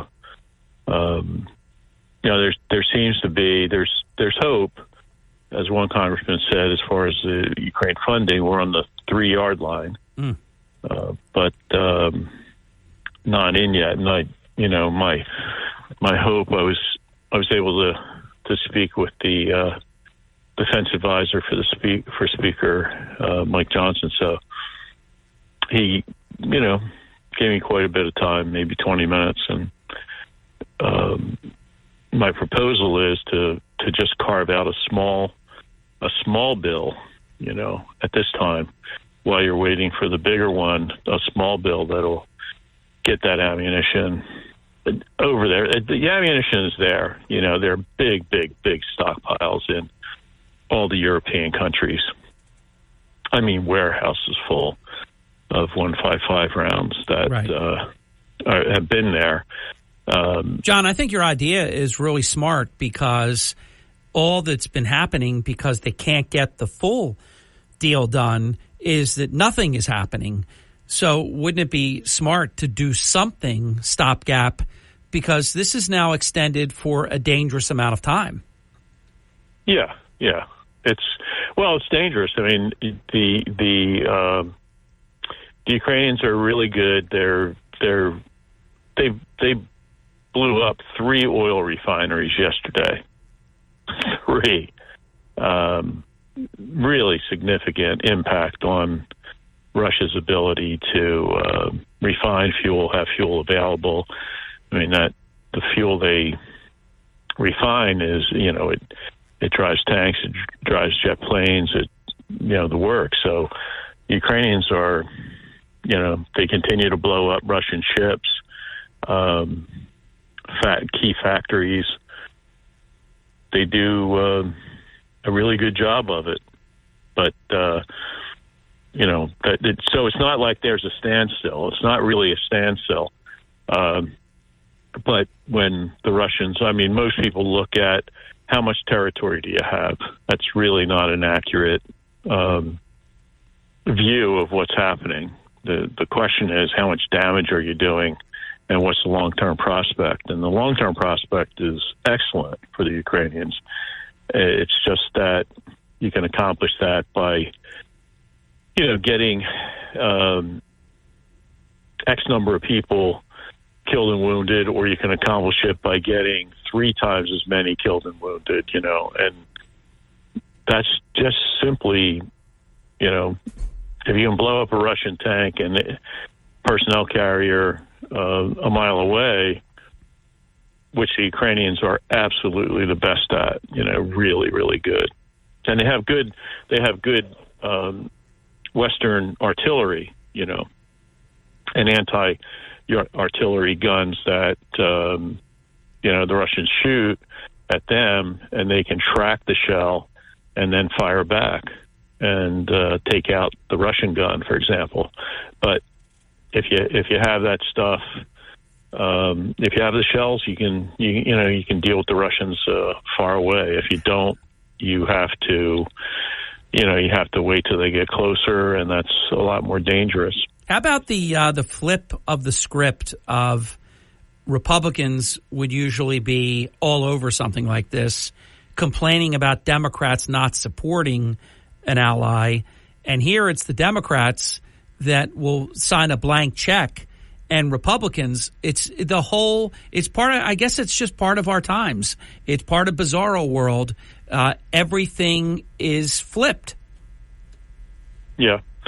The Republicans, one thing I was surprised about from actually talking to people, and one thing I was surprised about was they really, really do want Ukraine to win. There's no two ways about that. The rub is not that they don't want Ukraine to win. The problem is they want the border closed. And and why do these have to be mutually exclusive? I mean, that's great. So let's do both. Yeah. Well, you need money to do both. Yeah. And you need the administration willingness to do both. Right, because just the money, they want money to process more people. So there's a conflict here in terms of it isn't just money, it's the agenda. The Biden administration, they don't need more money to put more Border Patrol agents at the border. They want more money to be able to process more illegals. Yeah. It's crazy. Yeah, they do. Yeah, so they won't, the Democrats won't budge on that, on the border stuff. They won't close the border. And why should they? They're acquiring, right now, Harry, based on the illegal, I won't say Mexicans, it's people from all over the world. Yeah. We don't even know who they are. Right now, they have increased in the next census. If the 2030 census were tomorrow, the Democrats would pick up 30 seats. Sure. Because they're stacking and packing the illegals. For those who don't know, and I don't know why, and this is from the beginning, basically, of the country, maybe because there were no Americans and just anybody that was here was treated like they should count. But this has all been decided long ago that anyone who's here, even though they can't vote necessarily, they count towards the census. And, of course, the census decides how many members are apportioned in each state. I have no doubt what you're saying, because they're stacking and packing this country. It's a gerrymandering of sorts. Yeah, one congressman that I talked to at length, I mean, we talked for a half hour, great guy. I'm not going to name him because I don't want to cause him any difficulty, but we talked for a half hour, and he has relatives fighting and supporting in Ukraine. He considered himself going into Ukraine in the old days, but he's not going to vote for widespread funding for Ukraine. And I mean, he was a good guy. It was one of the best conversations of my life, I'll tell you that, to spend a half hour with this guy. He will not be, he won't vote for Ukraine funding without the border funding for the border to be closed. Yeah. And there are a bunch of them that. Yeah, he figures 300,000. There are 300,000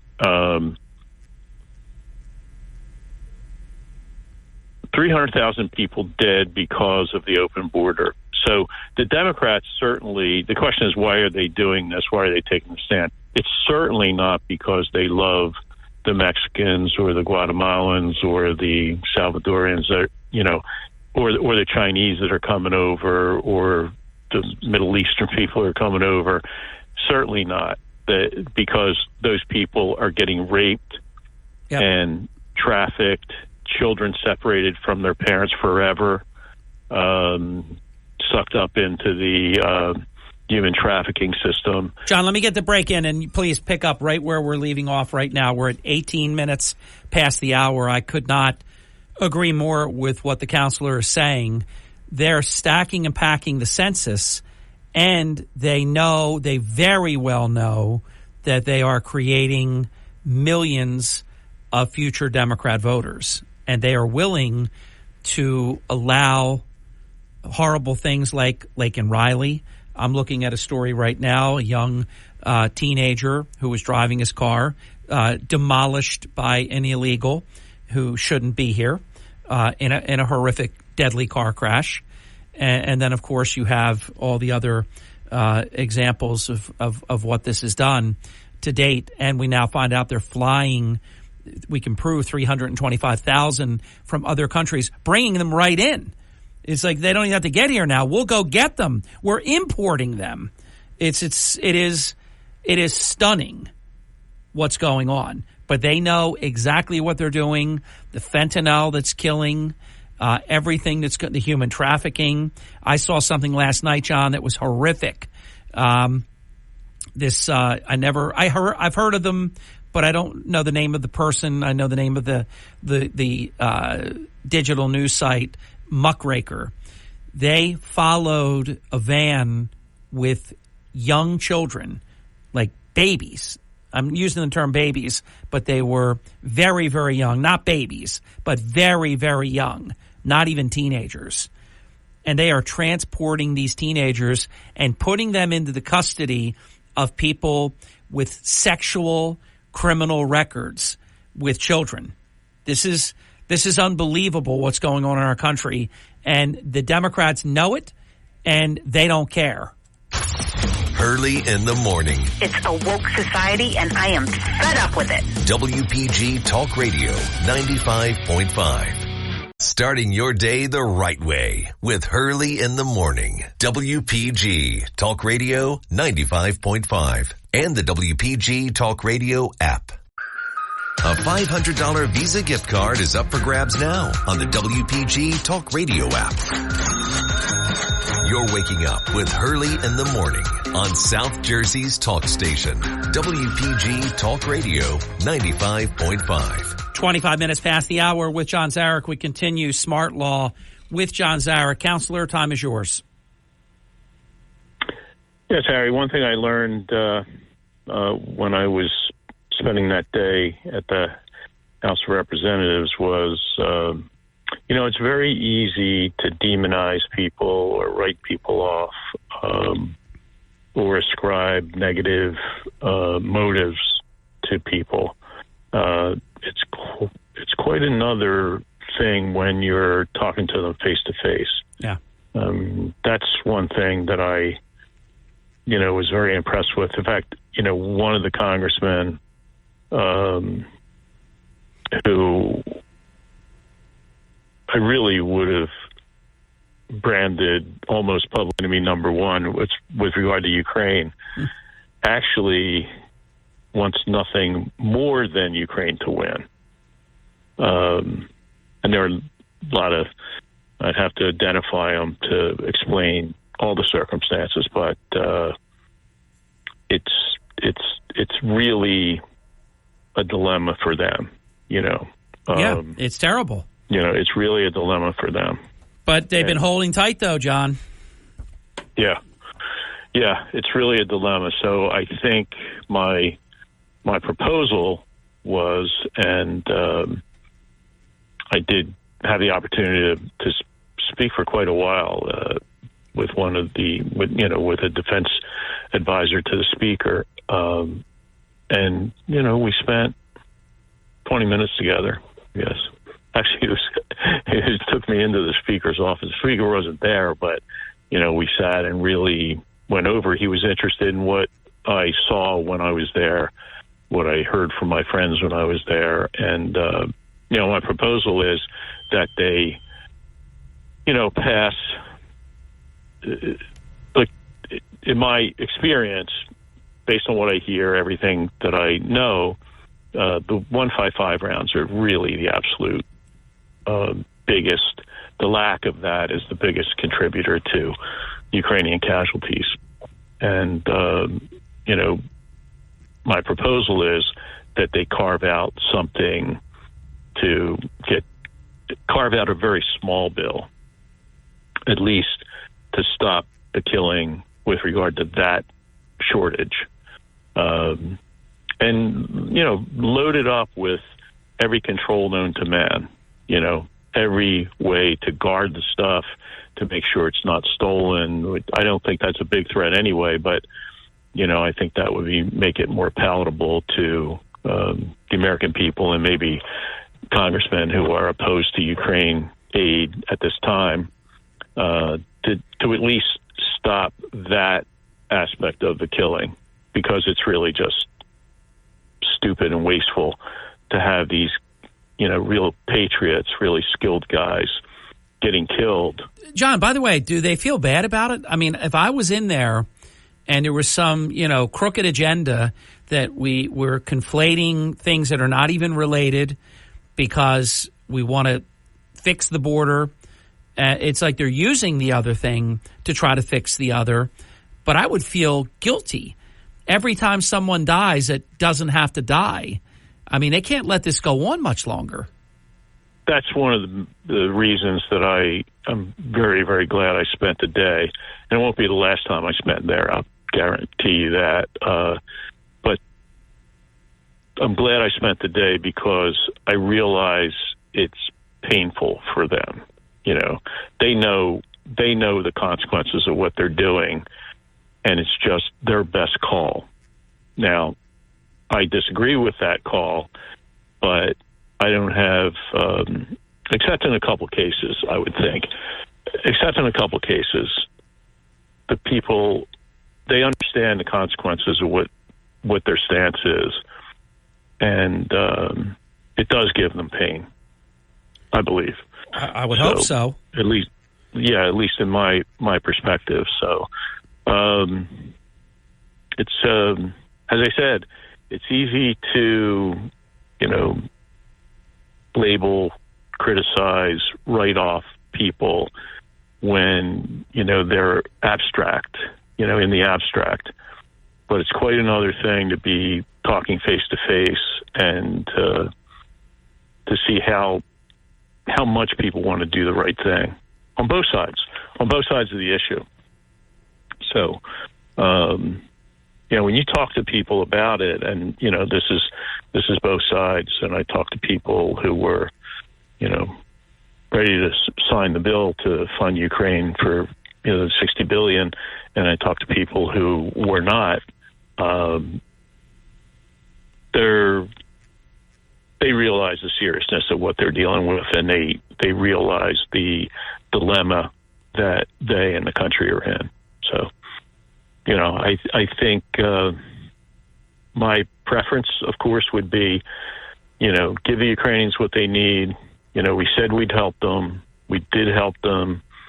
It was great to have President Zelensky at joint session of Congress and a standing ovation and so forth. And, but, at some point that peeled off, and it didn't peel off by any fault of the Ukrainians. They didn't do anything wrong. In fact, they've done everything right, and even now, the Russians have been driven from the Black Sea. I mean, they're huddling, in a Russian port far in the east. Grain is going back and forth like it's from New York to New Orleans. No problem at all. So the Ukrainians have done, through use of drones and other means, basically decimated the Black Sea fleet. They can't leave. They can't leave their bases in Russia anymore. They can't stay in Crimea at all. So they've done that. They're blowing up oil refineries. There are shortages in Russia. Russia's, Putin will keep saying how great the economy is and everything else. It's a lie. It's an absolute lie. John, hold right there. We'll be right back. 32, almost 33 minutes past the hour. Smart Law with John Zarek continues with John. I am Hurley in the morning, and this is WPG Talk Radio 95.5. This is the Town Square, New Jersey Info and Weather Network. With John Zarek, I am Hurley in the morning. I have three stories that you can follow right now on the WPG Talk Radio 95.5 app. A stalled New Jersey housing development. It's very dynamic. You can read all about it. It's going to actually be finished after 20 years of delays. It's a great story. Little Egg Harbor Township, Congressman Van Drew has a lot to do with this. They scored $2.32 million for improvements, and we have an article about the Atlantic City hurricane of 1944. From the Town Square, New Jersey Info and Weather Network, I'm Chief Meteorologist Dan Zarrow. Happy Pi Day, everyone. We'll once again find ourselves in a pleasant slice of the atmosphere today. Nice and warm this afternoon. Inland high 73. Cooler near the coast, closer to 60 with sunshine and passing clouds and dry weather. Increasing clouds tonight with a chance of a shower, low 54. Still 72 tomorrow, but with scattered rain showers expected throughout the day. Get weather 24/7 wherever you are. Download our free mobile app today. You're waking up with Hurley in the morning on South Jersey's talk station, WPG Talk Radio 95.5. You're waking up with Hurley in the morning. Ocean City, Cape May, Egg Harbor Township, Goshen. WPG Talk Radio 95.5, South Jersey's talk station. We continue Smart Law with John Zarek. John, time is yours. Yes, Harry. So, you get to a point where, especially when your friends start getting killed for really no reason other than there's a political logjam, I guess you'd say, in the United States, and that's hard to take. So I'm not a professional lobbyist. I've been around some congressmen and senators and have some friends in D.C., but I just wanted to do what I could do and at least make the effort. So we'll see if anything comes of it. But at least I was able to give people insight as to what's actually happening on the ground. And my consistent position, and I think people really seem to take it to heart, is that the very reason that the Ukrainians are in this situation is that they love the United States of America. They admire the United States. They want to be like us. They want to be attached to us. You know, they want to be supportive of us. You know, they say they want to be aligned with the West. Well, what they really mean is they want to be aligned with America. Just like when Putin says, you know, this is a war against the West, he really means it's a war against America. He's not talking about the rest of Europe. Yep, exactly. And so, although he's talking about attacking a lot of Europe. Yeah, sure. Why not? Yeah, exactly. You know, why not? But, you know, they're in this situation because they rejected Russia. They rejected Putin. They rejected Russia. They, you know, when independence came in 1990, and the Soviet Union disintegrated, immediately the Ukrainians oriented toward the West and fought tooth and nail to Putin's every attempt to tie them up, to subjugate them, to infiltrate them, to use active measures against them, to use outright aggression against them.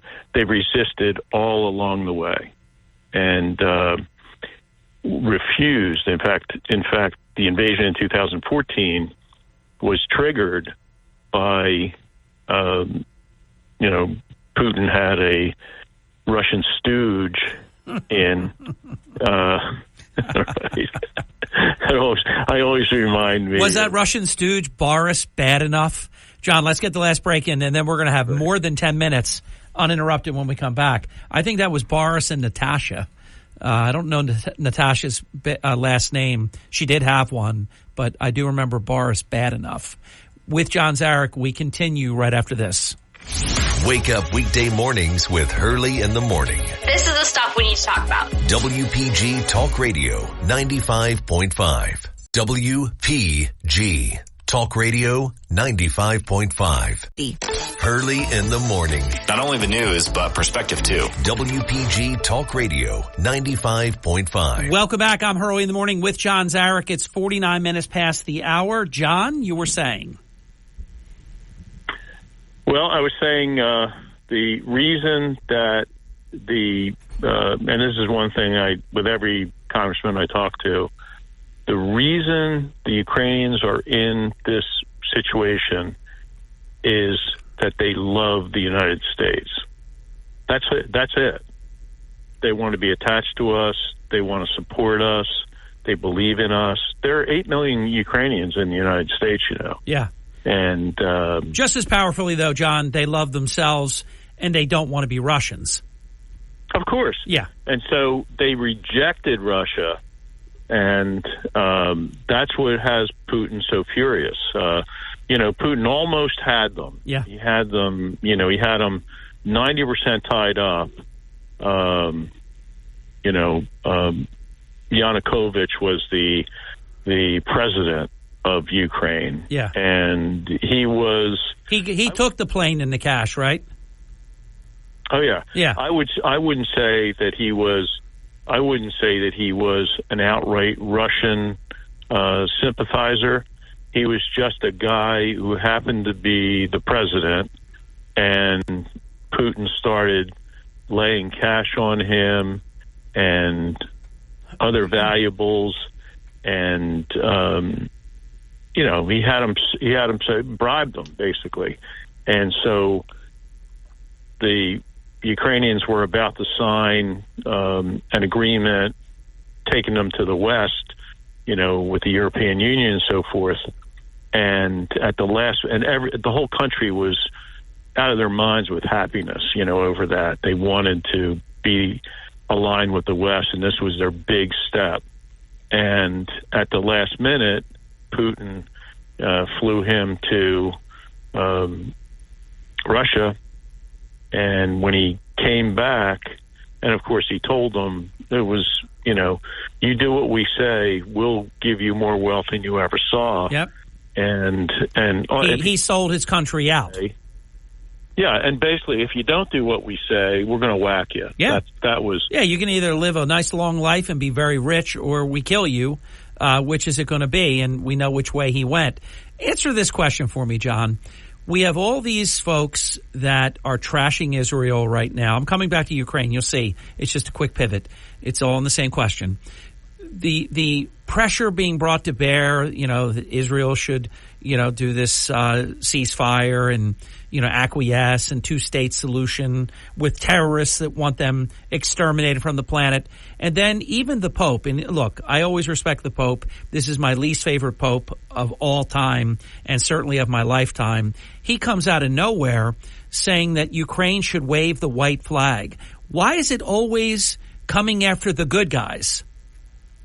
Yeah, the Pope is a religious leader, and I respect him as a religious leader on spiritual matters. But he's the worst diplomat, or the worst world historian. Yeah, he should have never waded in on that. Doesn't know what he's talking about. I know. He doesn't know what he's talking about. So Ukraine should wave the white flag. Good. That's great. Great counsel. And again, it's ridiculous. And, again, I deeply respect him as a spiritual leader, a religious leader, but not as someone who's calling the shots as to how Europe should handle their conflicts. Absolutely not.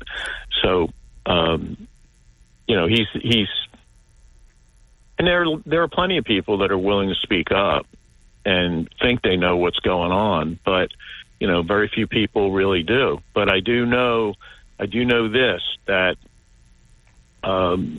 when the Ukrainians had an opportunity to join the East or join the West, they rejected Russia, and that really, really hurt. When you say hurt feelings, it hurt his feelings and enraged him that he had them in their grasp. I mean, you had the president paid off, ready to go, and he came back and announced that he was not aligning. We couldn't align with the West. We're going to align with Russia. And he gave some nonsense reason, and the whole country went crazy. Millions of people filled Maidan Square. It's called the Maidan Revolution in 2014, and they fought pitched battles. Hundreds were killed, fighting together. Ukrainian Catholics, Ukrainian Orthodox, Protestant groups, Jewish groups, and Romani groups, commonly known as gypsy groups. They were all together, and their leaders stayed together and made the rounds as people were fighting and dying. And at that moment, Ukrainians became one people. There is no discrimination in Ukraine, none whatsoever that I could ever see. The first unit we stayed with in a forward combat area, the commander was, and we lived with these guys for a couple days. The commander was Jewish. The best fighter they had and the most loved guy was Romani, a gypsy.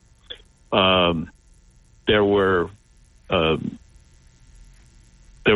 a couple Muslim guys there. They were, they were very, very together, and they were brothers, as tight as any brother could be. As tight as you and Don. They love one another, and that's the way the whole country is. So and they join in their rejection of Russia and the East, they want to be tied up in the West. And John, because you've been so close to it, I would love you to comment on this question that I have for you. When you are literally fighting for your life, when you're fighting for your country, for the existence of your country, there becomes a closeness during a crisis like that that is incredible, isn't it? Very much so. Very much so. I mean, we weren't in the trenches, Mark and I, but and our friends. But when you're in that environment, and there are people close by that will kill you, if they have the opportunity, in combat, out of combat, by sneakiness, by plot. They'll if they get the drop on you, they'll kill you. It forges it forges a bond that is unshakable, I think, for life. Yep. The people around you are your guys, and that's it. I mean, I have to say, my best friends, I have some really, really close friends in the United States, but my best friends are in Ukraine. Absolutely. People that they sell their house to help me, and I do the same for them, so, once you're in that situation, and it's not uncommon in any war zone or any situation like that. Yeah, I can imagine. So, it creates there's such a common purpose, and just the closeness. I can only try to imagine it, but I know that you have met people that they're living it. Final minute and a half, John. Time is yours. Yeah, well, I intend to keep working for Ukraine. Of course, I practice law full time. I love it. I can't wait to get to work on Monday morning to see what problem there is to solve, and to stand with people who desperately need help.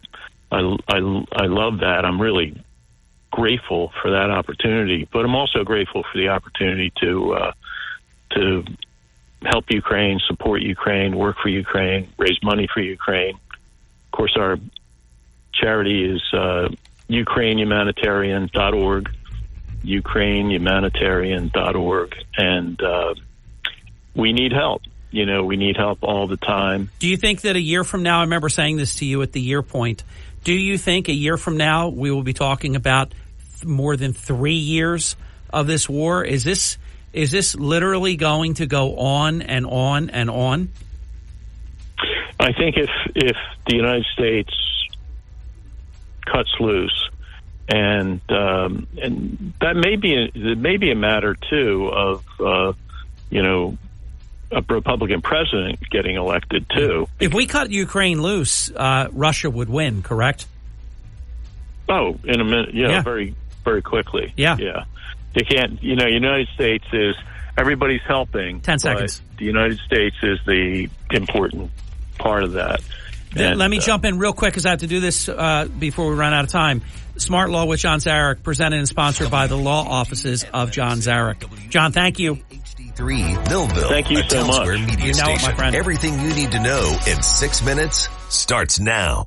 From Harry Hurley Way in the world's playground to the broadcast pioneers of Philadelphia Hall of Fame, you're about to find out why Harry Hurley has been named to the Talkers Magazine list of the 100 most important talk show hosts in the nation. Live from the studios of Town Square Media in Northfield, it's Hurley in the Morning on WPG Talk Radio 95.5 and the WPG Talk Radio app. It is 6 minutes past the hour, and for the next 30 minutes, we are very, very pleased and proud to present Dr. Jonathan Craven, who is a talented cardiac electrophysiologist at Deborah Heart and Lung Center.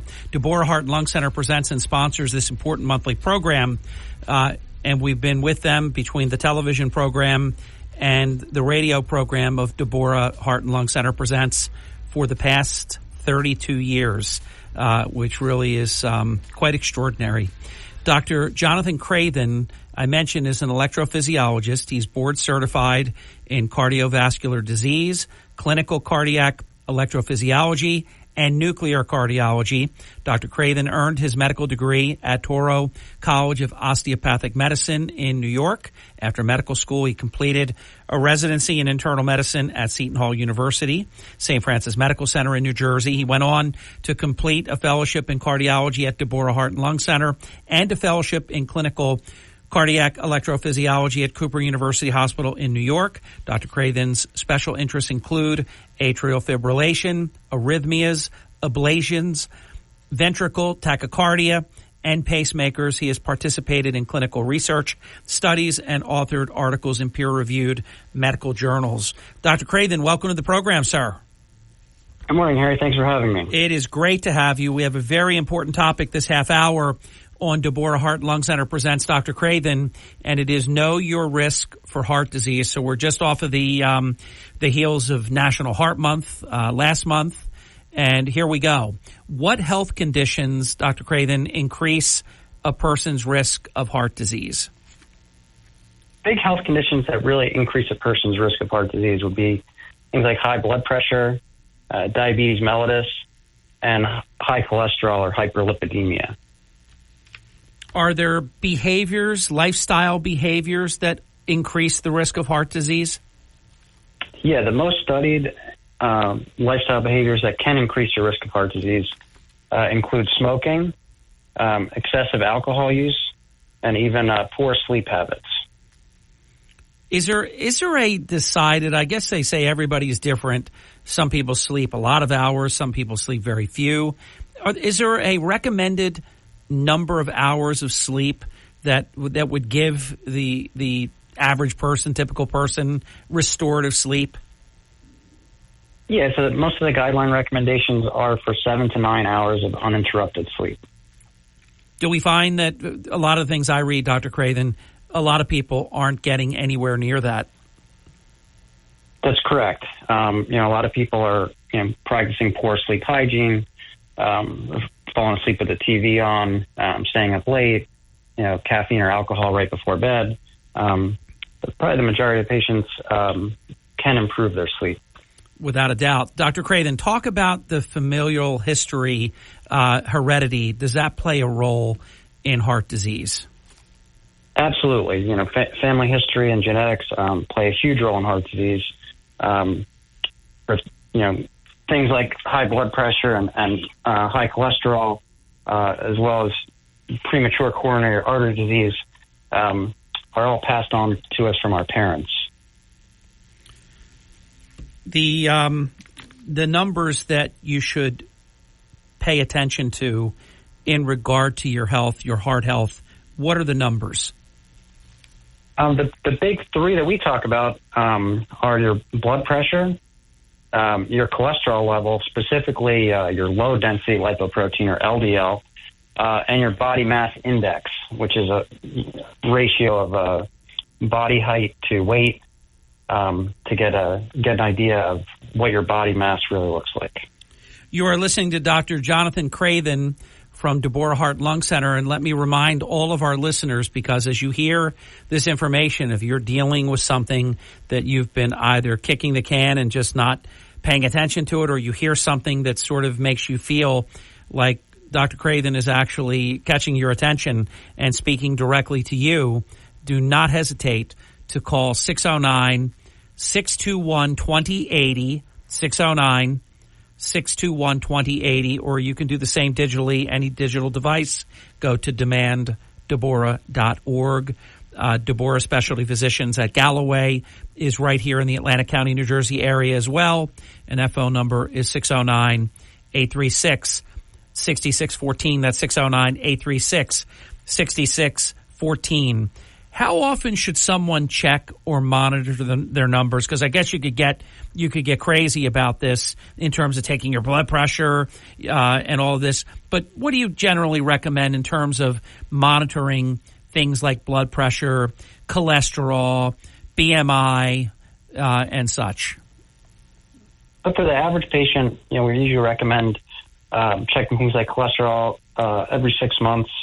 Blood pressure for someone with normal blood pressure will be fine for that interval too. Obviously, someone that has a little higher pressure that we're kind of working on may check it more frequently. The risk factors that we're talking about for heart disease, are these transferable? Do they apply to stroke as well? Yeah, we do link them together for cardiovascular events, both stroke and cardiovascular disease, including heart attack. Dr. Jonathan Craven from Deborah Heart and Lung Center, cardiac electrophysiologist. Our topic this half hour on Deborah Heart and Lung Center Presents is Know Your Risk for Heart Disease. This is one that I'm sure our listeners will be very anxious and interested to hear you talk about, because when you hear something like you may have a heart disease or a heart issue, it gets very, very scary for folks. Can heart disease be prevented? The good news is absolutely yes, and the number of patients with heart disease that have preventable risk factors is very high. So everyone can benefit from heart disease prevention. We're going to take our one and only time out during our time with Dr. Craven. We'll be back in just a little bit. Don't go away. And a reminder to make an appointment. It is very simple for you to do.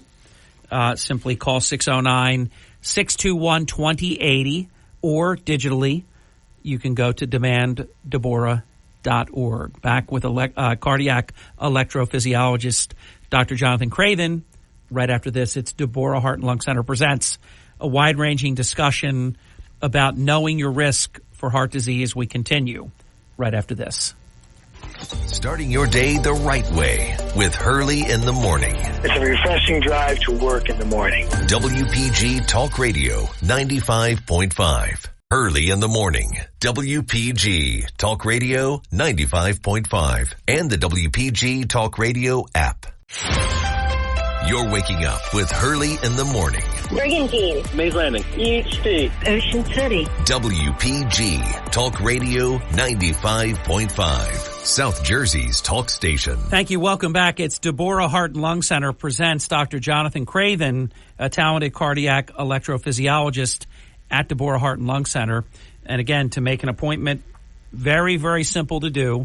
If you're on the website, you'll see every page of the website, you will see there's a hyperlink right there to make an appointment. I believe it's a nice, very visible cherry red box that you can't miss.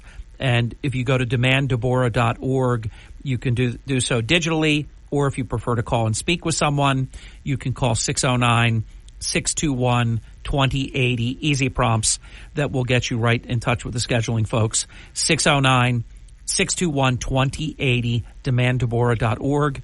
Deborah Specialty Physicians at Galloway, which is right off of 415 Chris Gopp Drive, Suite C in Galloway Township, Atlantic County, 609-836-6614. That's 609-836-6614.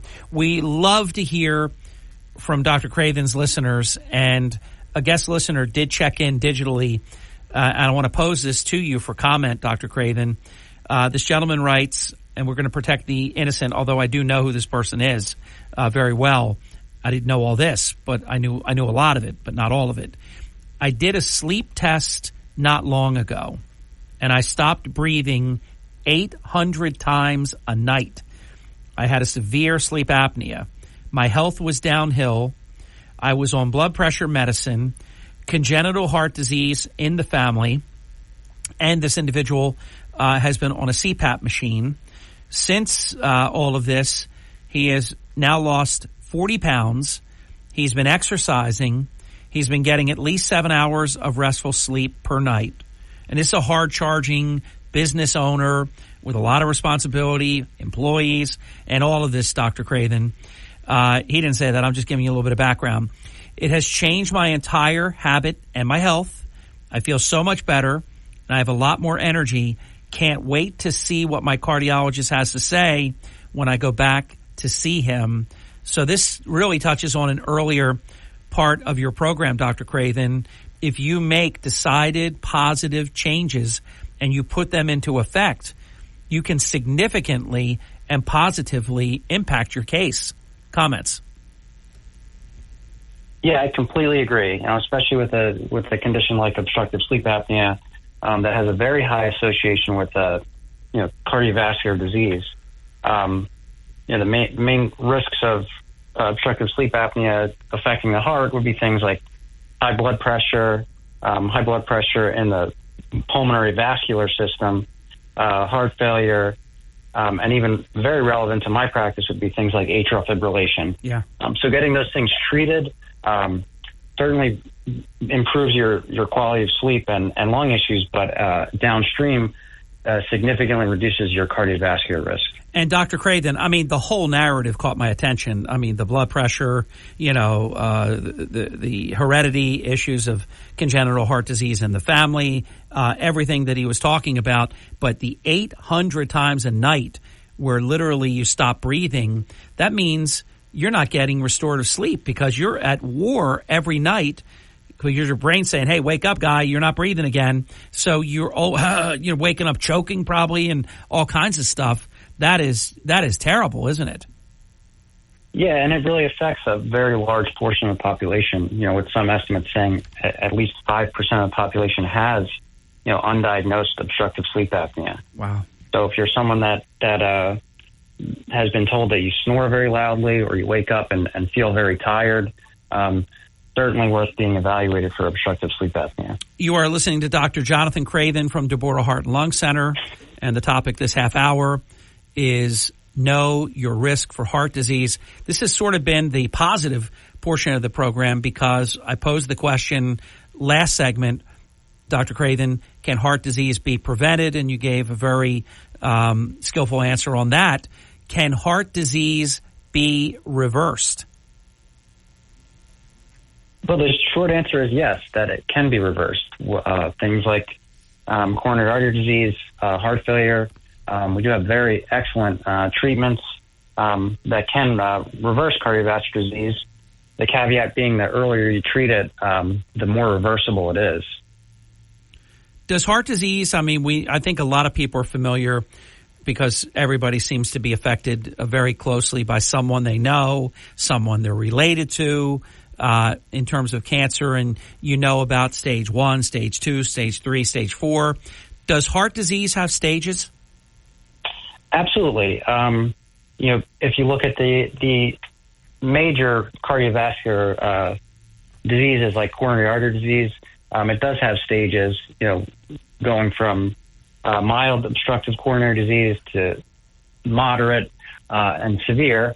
Similarly with heart failure, there is a gamut of stages and New York Heart Association classes. So we do identify, correlating with cancer diagnoses like early stages versus late stages. Drawing back from our guest listener that wrote in about their case, losing 40 pounds, I don't even have to ask him. I know that means he's doing some kind of exercise, even if it's just brisk walks. Maybe it's actually more than that and actually really getting the heart, target heart rate going. Obviously, he affected and made positive effects in terms of dieting. I know it sounds like Captain Obvious, but it gives you an opportunity to talk about how important these things are, Dr. Craven. How important is diet and exercise in this whole equation? Yeah, they're immensely important. I think for any listener that's looking to do a diet or exercise program, it's important to talk to your doctor first. But in general, the average person, we recommend the Mediterranean diet, which is lean proteins. I'm getting proteins from nuts, lots of fruits and veggies, and then 30 minutes of moderate exercise per day. Just wrote down, I want to make myself a note to follow up and remind everybody about the Mediterranean diet because I think that was very important, what you just shared. This is a really important part of your program, Dr. Craven. How is heart disease managed? Tell folks how this is handled. So obviously with everyone, we like to do risk factor reduction. So the things we talked about, the lifestyle behaviors, if we can get those on the right track, diet and exercise, that's one of the first line treatments for heart disease. And then we have, luckily, a wealth of data addressing guideline-directed medical therapy. So based on lots of clinical research and studies. We know which medications and interventions help with heart disease, and we recommend those. And we're also at a time where there's really profound procedural interventions that can really help patients with heart disease. Do you recommend, I'm very curious about your answer to this one, because obviously a lot of people listening right now, they have like the pulse ox thing. It's just easy. It's very inexpensive, and you can see how many beats a minute your heart's beating and your oxygen level. And a lot of people, I'm wearing one right now. A lot of people are wearing the smart watches, whether it's an iPhone or whatever. And of course, without any effort, you can just hit the button and it will tell you, your heart rate and things like that. Do you recommend during the day that people take a look on a fairly regular basis to see, if their heart is beating like crazy fast or, what's going on? Do you recommend that? Yeah, I think with arrhythmia monitoring especially, which is my clinical specialty, that data can be pretty useful, especially things like the Apple Watch that monitor for atrial fibrillation, and just resting heart rate in general. So I also use an Apple Watch, and I like to see patients that are, at least looking for arrhythmias and heart rate issues. I mean, I'm sure it's to some extent age, related to in terms of heart rate and things like that. And, of course, other factors that you would determine. But generally speaking, how many heartbeats per minute do you like to see? I think for just a kind of blanket heart rate range for the average person, I'd say at rest we like to see between 60 and 100 beats per minute. So if you're at 60 to 100, and I've read about that in the past, Dr. Craven, if you're between 60 and 100, even if you're on the higher side of that range, that's considered normal? Yeah, that would be considered the normal range. Obviously, there's, other issues that we look at, like regularity and extra beats and things like that. But in general, 60 to 100 is the normal range where we like to see. Are wearable devices helpful in monitoring heart disease and the risk factors, and throw in there promoting heart healthy living?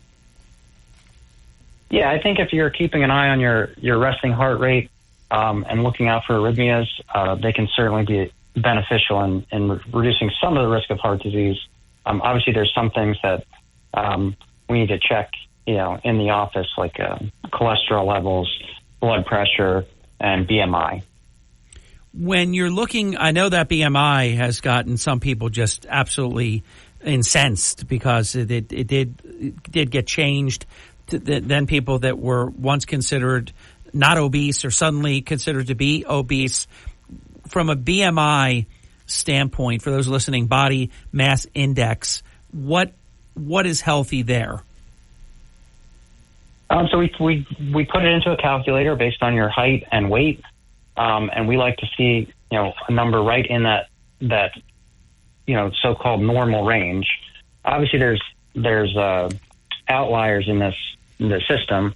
Bodybuilders will typically measure high in the BMI chart, but that actually may be a healthy BMI for them. Right. So we take things into consideration, but as a general rule, we would like to see someone that has a normal weight, which the calculator puts that at between 18.5 and 24.9. Gotcha. Again, taking the calculator with your height and weight. See if this is mostly true, what I'm about to say, because I as a layperson, I kind of sort of think it is, but you're the expert, so I'm going to defer to you, of course. And those just joining us, we're visiting with Dr. Jonathan Craven, a cardiac electrophysiologist at DeBoer Heart and Lung Center. The topic this half hour is Know Your Risk for Heart Disease. In terms of just a general statement, is there an obesity problem in America right now that is like never before? In other words, at an all-time high? Yeah, absolutely. And the studies have kind of demonstrated that, not just in the United States, but in European countries as well, that we're seeing, obesity at younger ages and at higher levels than we've seen, even in the past 10 years. And is this because, obviously you're overeating if it's the case, and eating probably processed foods and these foods that are very high in calories and things that are just not really healthy. It's not only that someone could be eating too much, they're in many cases eating things that are not healthy, heart healthy for sure. Yeah, absolutely. And there's still research out there on what is causing it. But you did touch on the big questions would be like portion size, processed sugars, inactivity levels. I think those things are all contributing to this, the amount of obesity that we're seeing, not just in the United States, but in other countries as well. Somebody listening right now that would like to make an appointment, I want to give you an opportunity to just give them some comfort and confidence. I think some people shy away. Sometimes people are afraid to learn that something's wrong. I've always said you should be afraid not to know. You shouldn't be afraid to know, because once you know, you can then tackle the issue. There's just so much great care at Deborah Heart and Lung Center that, you should want to know exactly. Maybe you're an accidental tourist, or maybe it's a really good thing that you made that call based on your symptoms and so on and so forth, and that you made the appointment by calling 609-621-2080, 609-621-2080 on the web at demanddeborah.org.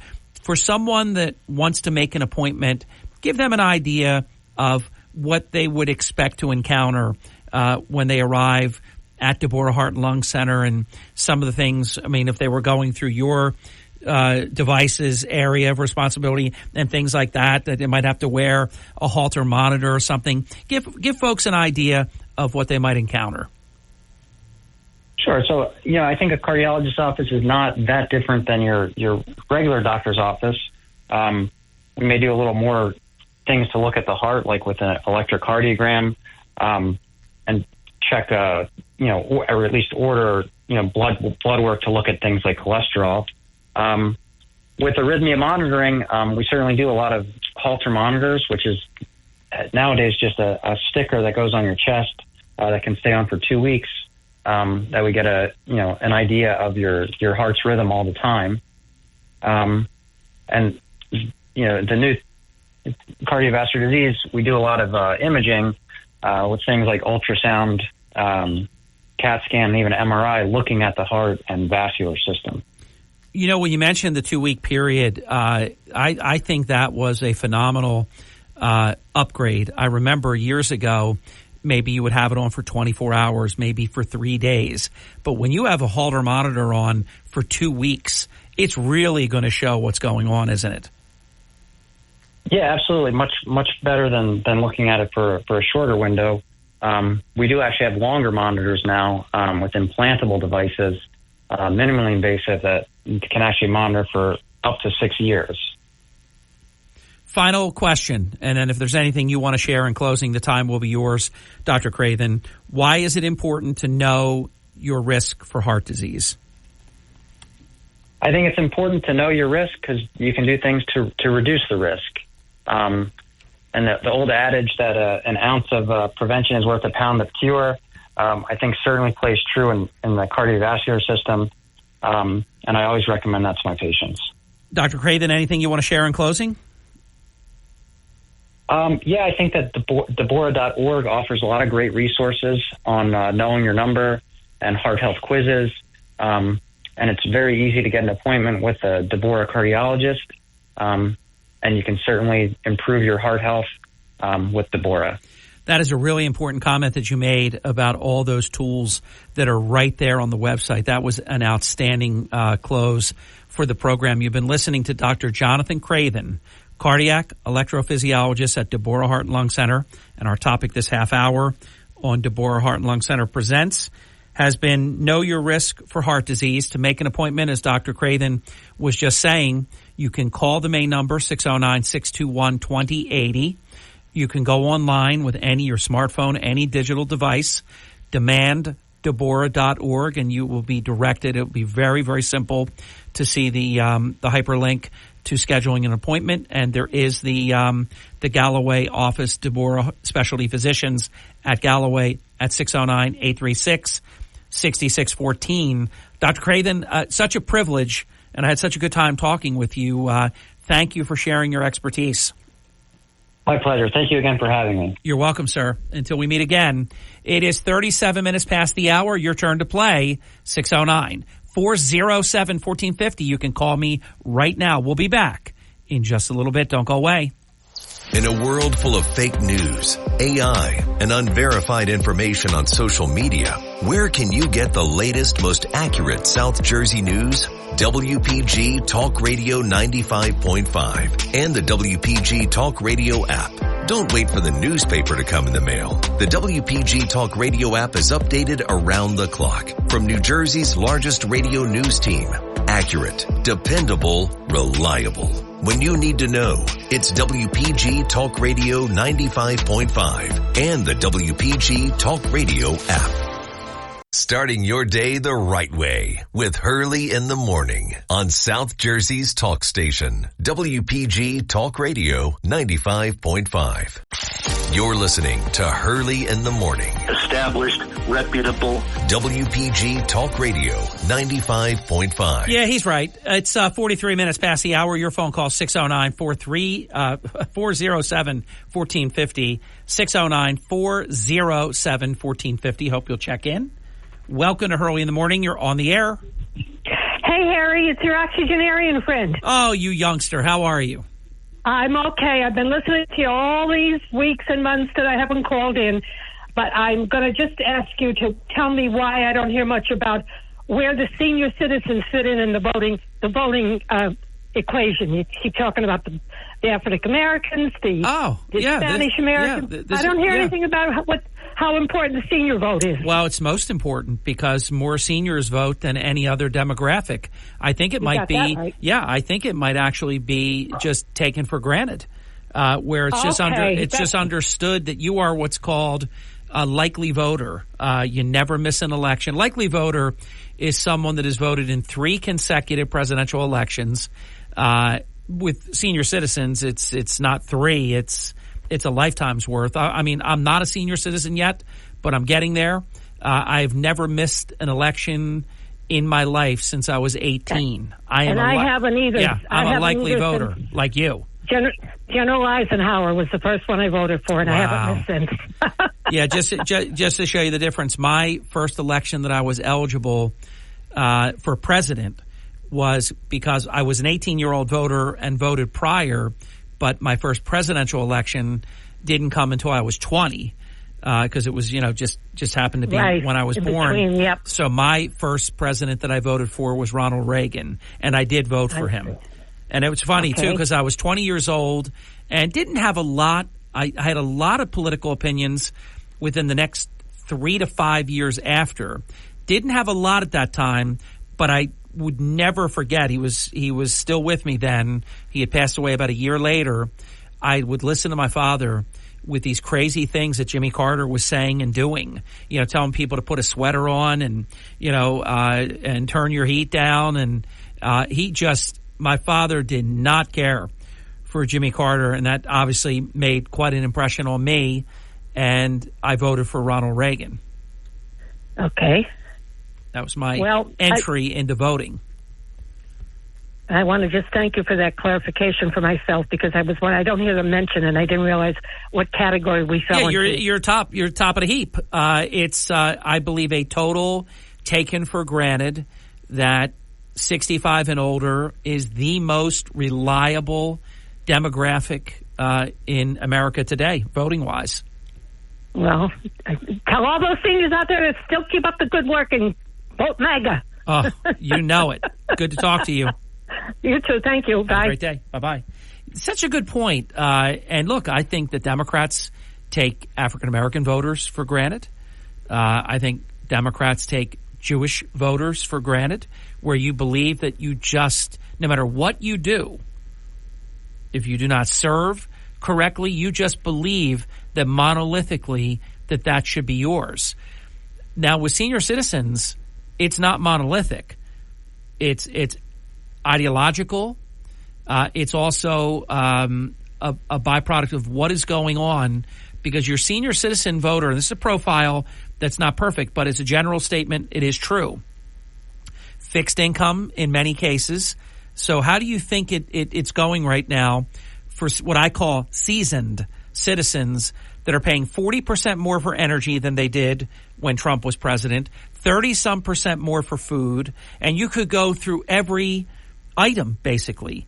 So don't listen to this inflation's coming down and them patting themselves and breaking their, arms, patting themselves on the back. The prices are not coming down. And when there used to be 6 pieces of chicken in that bag you bought at the big box store, and now there's only 5, and the price is either the same or even the audacity to raise it and cut it by whatever that is, 15, 20%, it's outrageous. So I believe a lot of senior citizens that voted for Joe Biden are not going to do it this time. I really believe that. Welcome to Hurley in the Morning. You're on the air. Good morning, Harry. It's Joe from Marmora. Hey, Joe. Listen, I'm going to vote for Fannie Lewis. I think she's going to survive this. Okay, Fannie Willis. Willis. She and her boyfriend are going to come through this. All I can do is say I just remember O.J. Simpson skating by. All the evidence in the world was against him. And Johnny Cochran was on his feet saying, it don't fit. And if it doesn't fit, you must acquit. And then the dumbest thing they ever did was they had O.J. put on plastic gloves. Then they told him to put the gloves that he left at the scene with the blood, his blood, and their blood. Put these gloves on. Let's prove that they fit. Meanwhile, he spread his fingers open like 2 inches between, if you did that yourself, you could make a glove look like it was for a child. So they put gloves on him and said, try these gloves on. Then he spread his fingers out. Oh, it doesn't fit. So you must acquit. That's not him. That's somebody else. We got to go find the guy whose gloves fit there. Not our guy. So, Joe, that is, in legal terms, that's called jury nullification. That means that they knew he was guilty, but they voted that he was not guilty. On a positive, comparative example, which is nothing like what that was, if you were on a jury and there was a dad charged with murder because he killed someone who raped and killed his daughter, and you found him not guilty, there's no legal, nothing in the law books that permits that. But jurors can do what they want, and it's called jury nullification. I would be one of them. If I was on a jury, I'll just tell everybody out there right now, so when they do the voir dire, you can knock me out of contention. I'll tell you right up front, if a dad or a mom was ever a defendant and they killed a scumbag who raped and killed their kid, I'm voting not guilty every time. I don't know about you, Joe. Well, I can certainly see that, and I agree with it. On the other hand, this is kind of a judicial... Oh, yeah. That's why I preface it by saying bad example, because in no way am I saying that there should be a nullification here. These two are clearly conflicted. Mr. Magoo just called into the program and said, I don't have time to come on, but just tell your audience that I can see that they're conflicted. So, yeah, I'm not comparing that. He should find, I don't know if he will, and we seem to be an audience today that's about 50-50 on this. I think he's going to disqualify them. A lot of people that I know and trust think he's not going to disqualify them. All right, Harry. Well, we'll see what the next caller says. All right, Joe. Bye-bye. See ya. Joe Marmora. It is 51 minutes past the hour, and the phone lines are clear for the first time this hour, 609-407-1450. I hope you'll check in. It's wide open forum, not just on this topic, but I am taking a poll. Don Hurley asked me to take a poll. That do you think that the Georgia judge, Scott McAfee, will find Fannie Willis and Nathan Wade to have a conflict or a perceived conflict and order that they not be able to be a part of these 18 defendants and their criminal charges? Or do you think that he will find that they do have a conflict, a direct conflict, or the appearance of a conflict? See, the Georgia law is, I'm going to tell you, he's got an out here.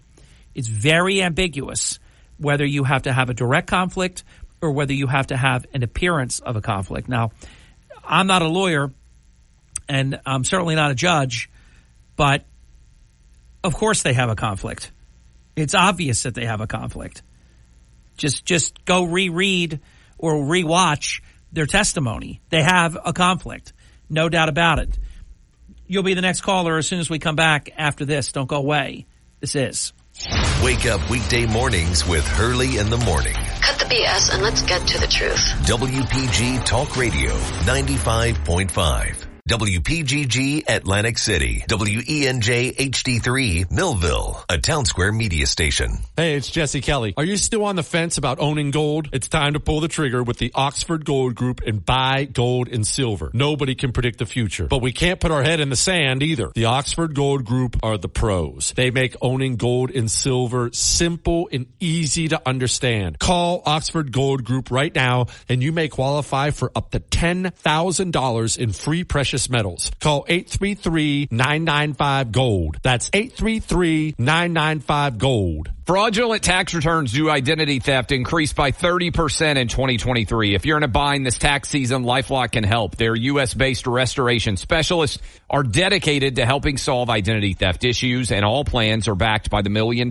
Protection Package, which means if you lose money because of identity theft, LifeLock will reimburse you up to the limits of your plan. Help protect your information with LifeLock. Go to LifeLock.com and save up to 25% your first year with my name, Clay, as your promo code. Hurley in the Morning.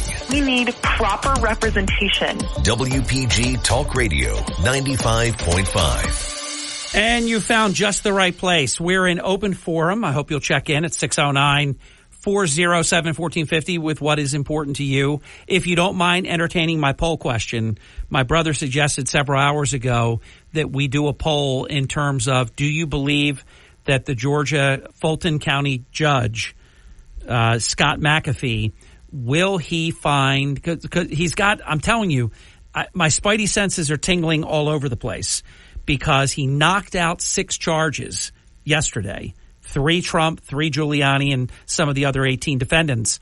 So isn't it a perfect scam to say, hey, look at me, I'm the even-handed guy. Look at this. You don't have to worry about me. I knocked out charges. I mean, yeah, there's like 20-some left, but I knocked out 6 charges because I'm so honest and I'm so even-handed. So then if I say that my mentor that I used to work under, that I financially contributed to her campaign, if I ignore reality and say there was nothing to see here, that this relationship doesn't have anything to do with being fair to the defendants.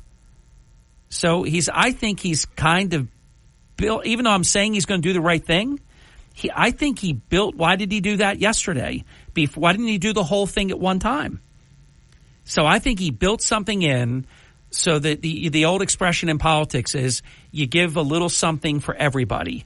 Then everybody's mad, but everybody thinks, well, look, he did knock out 6 charges, so he didn't have to do that. He could have let that all go. And so he's letting her stay on the case. You think she shouldn't be, but he's the judge and he's fair after all, because look what he did over here. I just think there's a whole lot of home cooking going on. And don't forget, Fulton County, Georgia. I have a head start on everyone on this one because I've had family in the Atlanta area for like 50 years. Fulton County, Georgia is a cesspool of corrupt politics. And this guy's running for re-election. And oh, by the way, he has a challenger. Okay? So look out. 609-407-1450, an open phone line. The clock has just struck 10, but because Chris Coleman is a programming genius, we get to stay for 6 more minutes. You're on the air. Thank you for calling in. Welcome. Yeah, good morning, Harry. This is Paul. Paul, I'm Harry. How you doing? Okay. The results of my visit to Deborah in Galloway was good. That they said an echocardiogram showed that I do not need another wire in my heart. So, Great. So that's good news. Yes. Now for the bad news, I have diabetes type 2, and I've been prescribed the Ozempic once a week, and it is tearing me up. Yeah. I was going to say to you on that, some people do very, very well with it, and some people it is it's a digestive tract nightmare with some people. And in fact, I know you'll look, I'm just talking to you as a layperson, so follow up with your doctor, but pay very close attention, because there are people that have to call their doctor, and you might not be able to stay on that, because with some people, and you're mentioning the exact term that I would use, it tears some people up. And it looks like in your case, how long have you been taking it? I've been taking it maybe for about a month, and I have constant vomiting and well, those are the symptoms out of both ends. I just can't take it anymore. So, well, did you self do this, or did you call your doctor? No. The physicians at Payson I go to prescribe the Ozempic. So do they know you're off it now? Yeah. They're going to try to find some other blood glucose controlling medicine other than Ozempic, because I can't take it anymore. Did you lose any weight over the past month? Not really. Because you do know there are a lot of people now taking that, not for diabetes, and this is why there's actually sometimes a shortage of some of these things. There's a couple ones that are popular right now, and the one that you were taking is one of the probably two that you hear the most. And a byproduct seems to be, they didn't expect it at the time, that they created the drug, but that it's become a weight reduction drug. Yep. There are people that do not have diabetes that their doctors are putting them on the very thing you were taking for weight control. Oh, yeah. I know an individual who was way over 300 pounds that is on Ozempic for losing weight, because he needs to lose weight. And in my case, they gave it to me for my type 2 diabetes, but they're going to find... Well, that's what it was for. That's actually, there's a lot of things. There's drugs that have come out that were for something else, and then they find out that they grow hair. There are other drugs that have come out, and then they found out that for impotence and things. So it's you never know how these drugs will ultimately prove out, and what they'll start out one way and go another. But it is important, though, that you did what you needed to do there, because that's for the people that just do not react well to that particular medication. You can't take it. Yeah. Okay, thank you very much. Let's go, Trump. Yeah, I got to say, your voice sounds strong, so keep doing what you're doing. Yep. Take care. See ya. Bye, Paul. I pride myself in that. Your voice will betray. You can tell if you're willing to listen more than you speak, and you listen to someone, you can tell if all of a sudden there's a thinness in the voice, or if there's a nice rich, high resolution tone, healthy, vibrant tone. And Paul, I have to tell you, I've talked to you so many times over the decades. This is the strongest that I've heard your voice in a long time. So what Deborah did and what you're doing with your local team, it's working. Even with the hiccup of the Ozempic, it is absolutely working. Final minute, we're going to shut the phone lines down. We have a great program in store for you tomorrow that I'm already looking forward to. We're going to do Dateline Atlantic City in the 8 o'clock hour with Atlantic City Councilman at Large George Tibbett. And then, of course, whenever possible, and we really try to stay faithful to this, after a long broadcast week of one horror show after another, we love to turn it all off and have what we call an official Hurley in the Morning mental health break. And we will do that in tomorrow's 9 o'clock hour. I will also be working nationally tomorrow, and I'm predicting that once again I get tapped on a day where major stuff happens, such as Scott McAfee. He might do it today, but I think he's going to wait until tomorrow. And I believe it will happen while we are on air. And again, I'm on the record saying I think he's going to do the right thing, but I say that with no confidence whatsoever. And the reason I say that is because he's running for re-election, and it's as corrupt a county